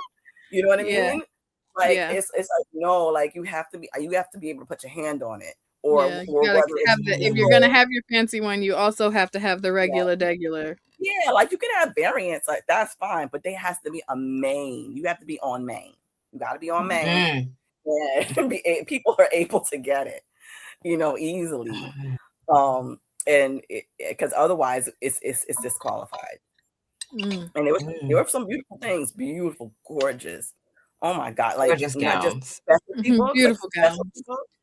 Beautiful gowns, specialty books, and we look it up, and it's like only like 200 available. Oof. And had to like eliminate it. Yeah. Oof. Yeah, it hurt. It hurt. It hurt. Look, they had a mask with it, a black light. Like, yeah, yes, and like a leather mask and a black light. Only 200. Or like are mermaid. And yeah, I need you to go ahead and slide that name off. Right? I'll find it. I have to remember. I have to find it. I could probably find it. That sounds like my type of carrying on. Yeah. And some of this is in the policy. Like, some of this, like, if you go onto the site and you have like the policies in terms of like, okay, these are the rules in terms of submitting the books. Like, I think it says that the books have to be accessible. People have to be able to easily get them. Like a black light. I guess someone asked about the black light. We didn't try it out. I guess it's either for the master pages of the book. I don't know. I guess they right. Like, what's going on in that book? What they talking about? I don't even know. I'm sorry. If you need a black light to read a comic, I'm not touching it. What? That sounds cool. It sounds like some stuff is gonna glow in the dark. Of course, that's the point. That's why I don't want to touch it. I don't want to like. Oh my gosh! Of course, I don't trust. Of course, people. Your mind would go to that. Where else would it go? Like a different neon type of paint or something. I don't know. It sounds cool to me. Like maybe splatter, like if there was splatter in the book or something. I didn't know if it was like murder, because it seemed like it was like about like murder or something. Right. Ooh, or if it was like you couldn't see. That's just where my mind went. If you couldn't see the like paint or whatever, and then it was like some fantastical shit, like when you put the blue light on. I don't know. That sounds cool to me. Yeah, I'm gonna have to find it and report back. Report back, because that's not won't ever. I don't trust people. Brayburn said the question is what is glowing. Exactly. And I get it. Yeah. But I'm like, my brain wouldn't just jump to like something bad. You know what I mean? I'm like, that sounds cool. I like glow in the dark posters. True. Keisha's like, no. I don't. Ree's like, yes. Keisha like, yes. I don't trust people. I just at all. Especially if it's splatter, huh? You're like, what is that? Yeah. A whole mess. But I know you said you wanted. Is there anything you explicitly want to demystify, what you haven't said already? Because you've like. I haven't said already. Yeah. Like you giving us a lot. Yeah, I'm thank you learning for so breaking it much. down for real, Yeah. 'cause Of yeah. course. I mean, that's the main stuff. I mean, there's. I will say that. I'll say that. Um, I gave you most of it. Mhm. Mhm. Um, but yeah, I was like, we doing this. We're doing this. Like again, just the presentation part of being able to say, hey y'all, let's read this. Let's check Mhm. this out. Yeah. Let me know what you think. Like, I'm really sad and that you let's can't be a see how each other. judge. I'm Huh? sad that you can't. I said I'm sad that you can't be a judge again next year. Right, Like, that's a bogus rule. But you know yeah, what? it's I would do it again. But I set the tone for the next person. Like as I'm like yeah. because I guess I'm gonna be suggesting people, my fellow judges are gonna be suggesting people, Mhm. as we go. And so it doesn't stop with me. So if it's like, okay, I'll be like, look at my example. Like I'm not the best thing sliced bread. Like I did the best that I could. I mean, there were other books that I was like, damn, like later on, I was like, Mhm. damn, like I didn't get that book in. There was one book I was trying to get in last minute, and they like, Regine, no. I'm like, we can read this. We can read this. And I'm Real like, quick, just like, Only take like an hour. Just. yeah, I'm like, just no, real quick. Everybody get on their time, yeah. exactly. So there's definitely books that I was like, damn, I couldn't do this, couldn't do that. But what I can do is go back to my community, just like I am. Y'all are my community, and be like, this is what I did as a judge. This is what folks can do as creators. And then this is, if a person wants to be a judge, they're, hey, let me know. Period. Let me know. I see y'all. I see y'all. I see y'all. I think y'all would But be I really good mean, judges. Mm-hmm. aw. I know No. you're gonna be a judge for the Harveys, and that's at New York Comic Con, right? Yeah. So that it's less stressful. It's like I'm part of the nomination committee, and all that means is just that I'm nominating books. I'm nominating books, and whoever Okay. does the tally in terms of like how many people nominate that book. I don't know how many people in the committee is anonymous. Um, Mm, and That's so different. yeah, yeah. it is different. And then the submission window was no submission window. Like I said, it's just nominations. But the window in terms of when the books were published is between August and July. Hmm. So those are the books that I'm going to be looking at. So there'll be some dupes in terms of like duplicates of the books that I saw for the Eisners, and there'll be newer ones that maybe I didn't see this year. Mhm. And so I'm gonna check to see, what's out, what came out and stuff, and see what's good and do those nominations. So it's a bit different. It's a little bit more Wild Wild West. A little bit more Wild Wild West. That's what's If you up don't though. Now know, you got like more things that you can add to that. Okay, so yeah. tell us what the process moving forward looks like. Like what's next in terms of what happens with these nominations, the current Eisner Okay. nominations. So folks are voting. They're voting until June 5th. Mhm. And if you got your ballot in your email, votey vote, vote, vote, y'all. And then when uh uh San Diego Comic Con comes, the Eisner Award ceremony will take place. I believe it's oh wait, oh God, what day is that? What day is that? I think it's the 25th. I gotta double check. Whatever that Saturday is.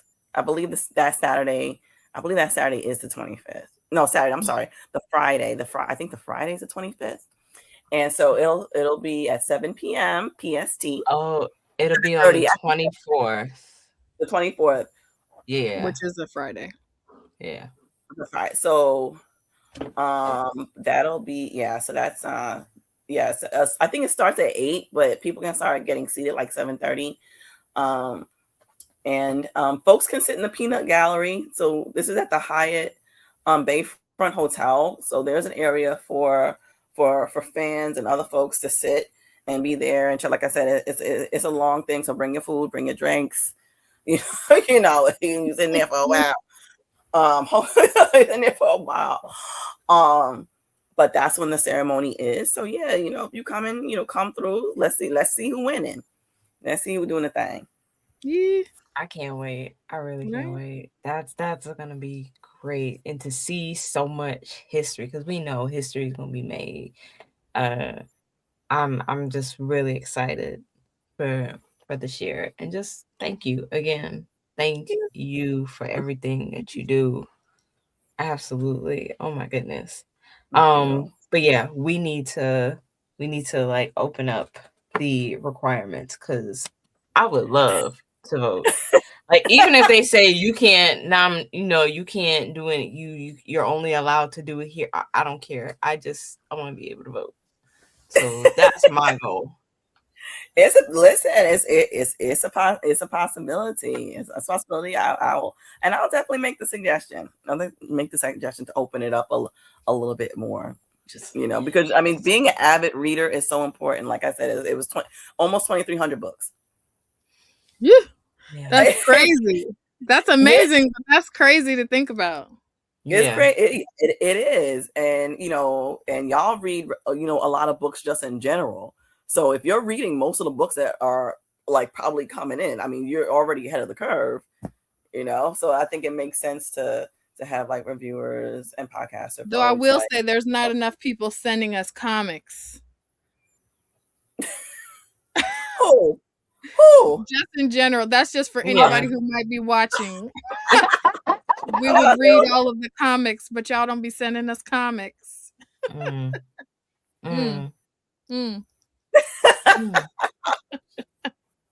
That's our polite way, right? That's our polite way of getting on to some of these press lists. So we can talk about them. Hint, hint, nudge, nudge, kick, kick. Yes. So let us love you. Let us love you because we're paying for our comics with our day jobs. No. We gotta get you hooked up. We gotta get you hooked up with some PR people. Let's see what we can do. Get you hooked up with some PR marketing people to send you some copies. Yes, send PR to PR. Right. To not have a hookup. So we gonna get you a hookup. We're going to get you a hookup. Period. Yes. Say less. Listen. Yes, right. Man. Can I say why are y'all talking about Concrete Park? That is expensive. I don't know why y'all talking about Concrete Park. They were talking about how they wanted a copy and how it's difficult to find. Oh yeah, that book came out 10 years ago. Like literally, I think it was 2016 or 2015. Yeah. I got a copy for my birthday a few years back. One of my prize and joy. I got mine off of eBay. I got a copy around here somewhere. I love how you're like, I have so much. It's here. It's something in this house. No, I love that. That's super, super great. We gotta talk about that and like collecting and finding those hard to find copies of Black and Brown comics. It's those holes in the collection that just like chap your ass. Yeah.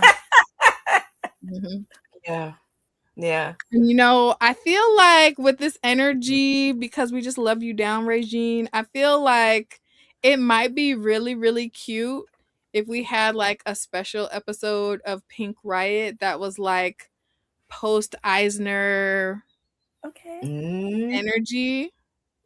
Maybe. I don't know. That sounds like it would be a vibe, low-key.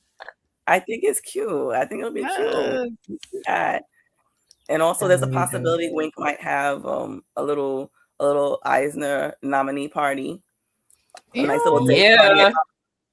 It's like my little date party. Yeah. So be on the lookout for those invitations. Okay. Yeah. Okay.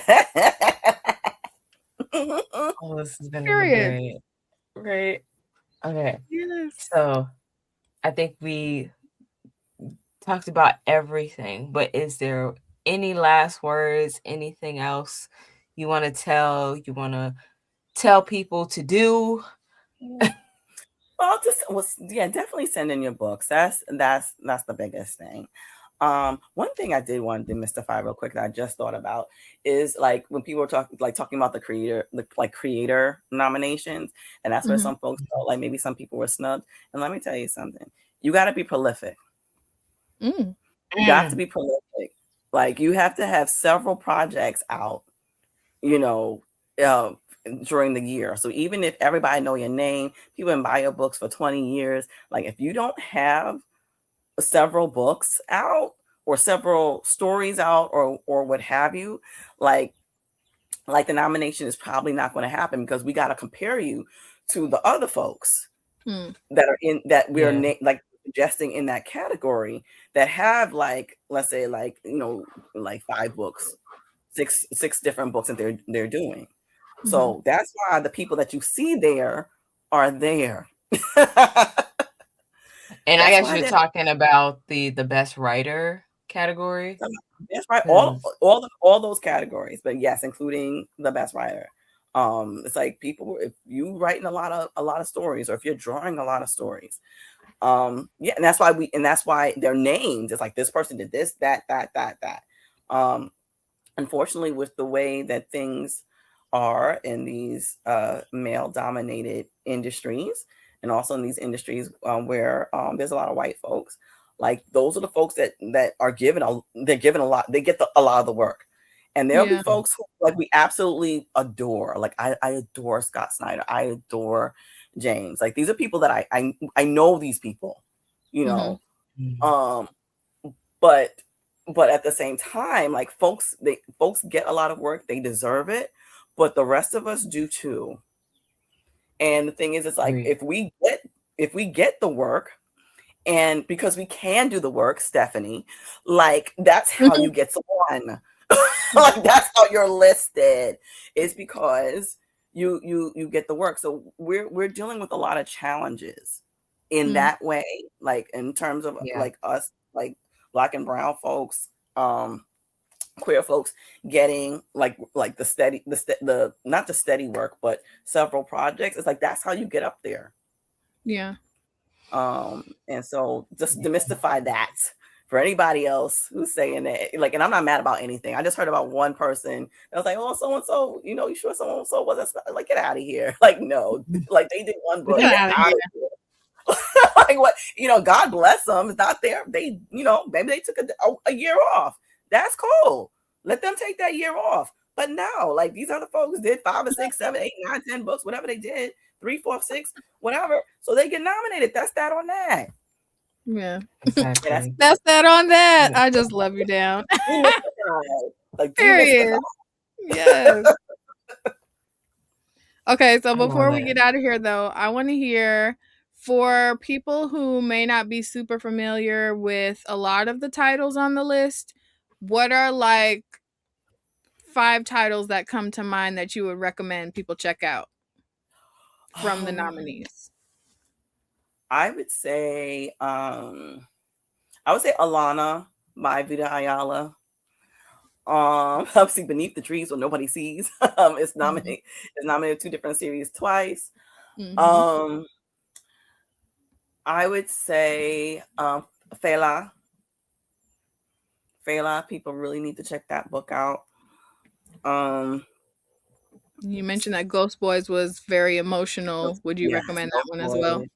I recommend that. I'm trying to think of really things that people like, especially for your listeners that haven't, maybe they didn't read or haven't read.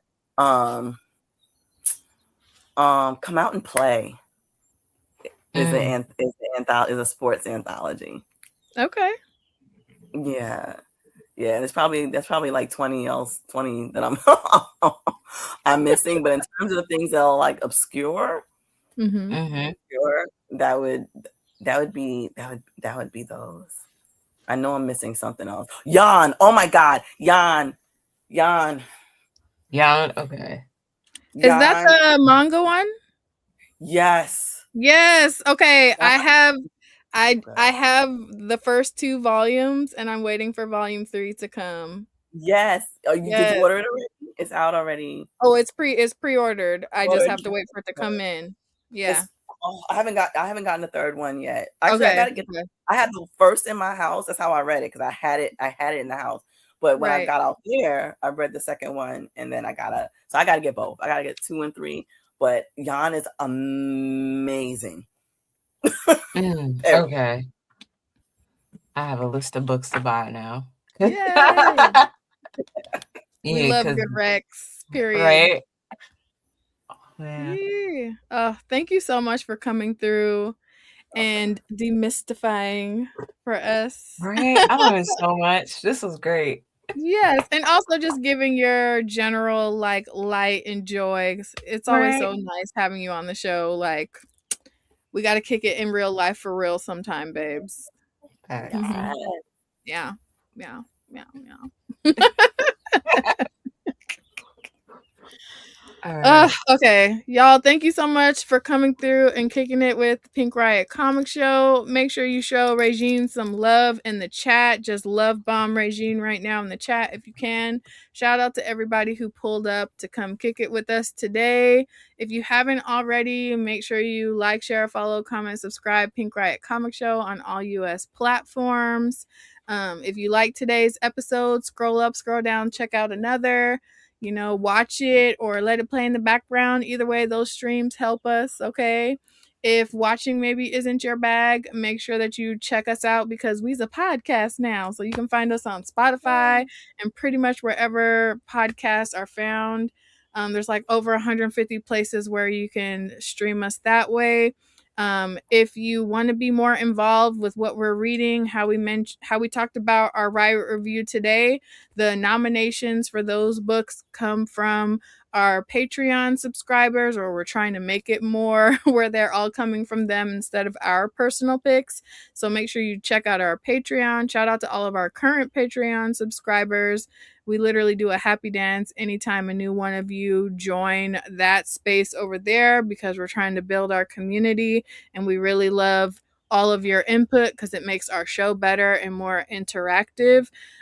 If you haven't already signed up for our Patreon, don't worry, we got you. There's a free tier, Booski. You can pull up for the free ski. Yes. Just know that there are other tiers that are paid tiers, and the higher up in tier you go, the more perks and access that you get to us and what we have going on the show.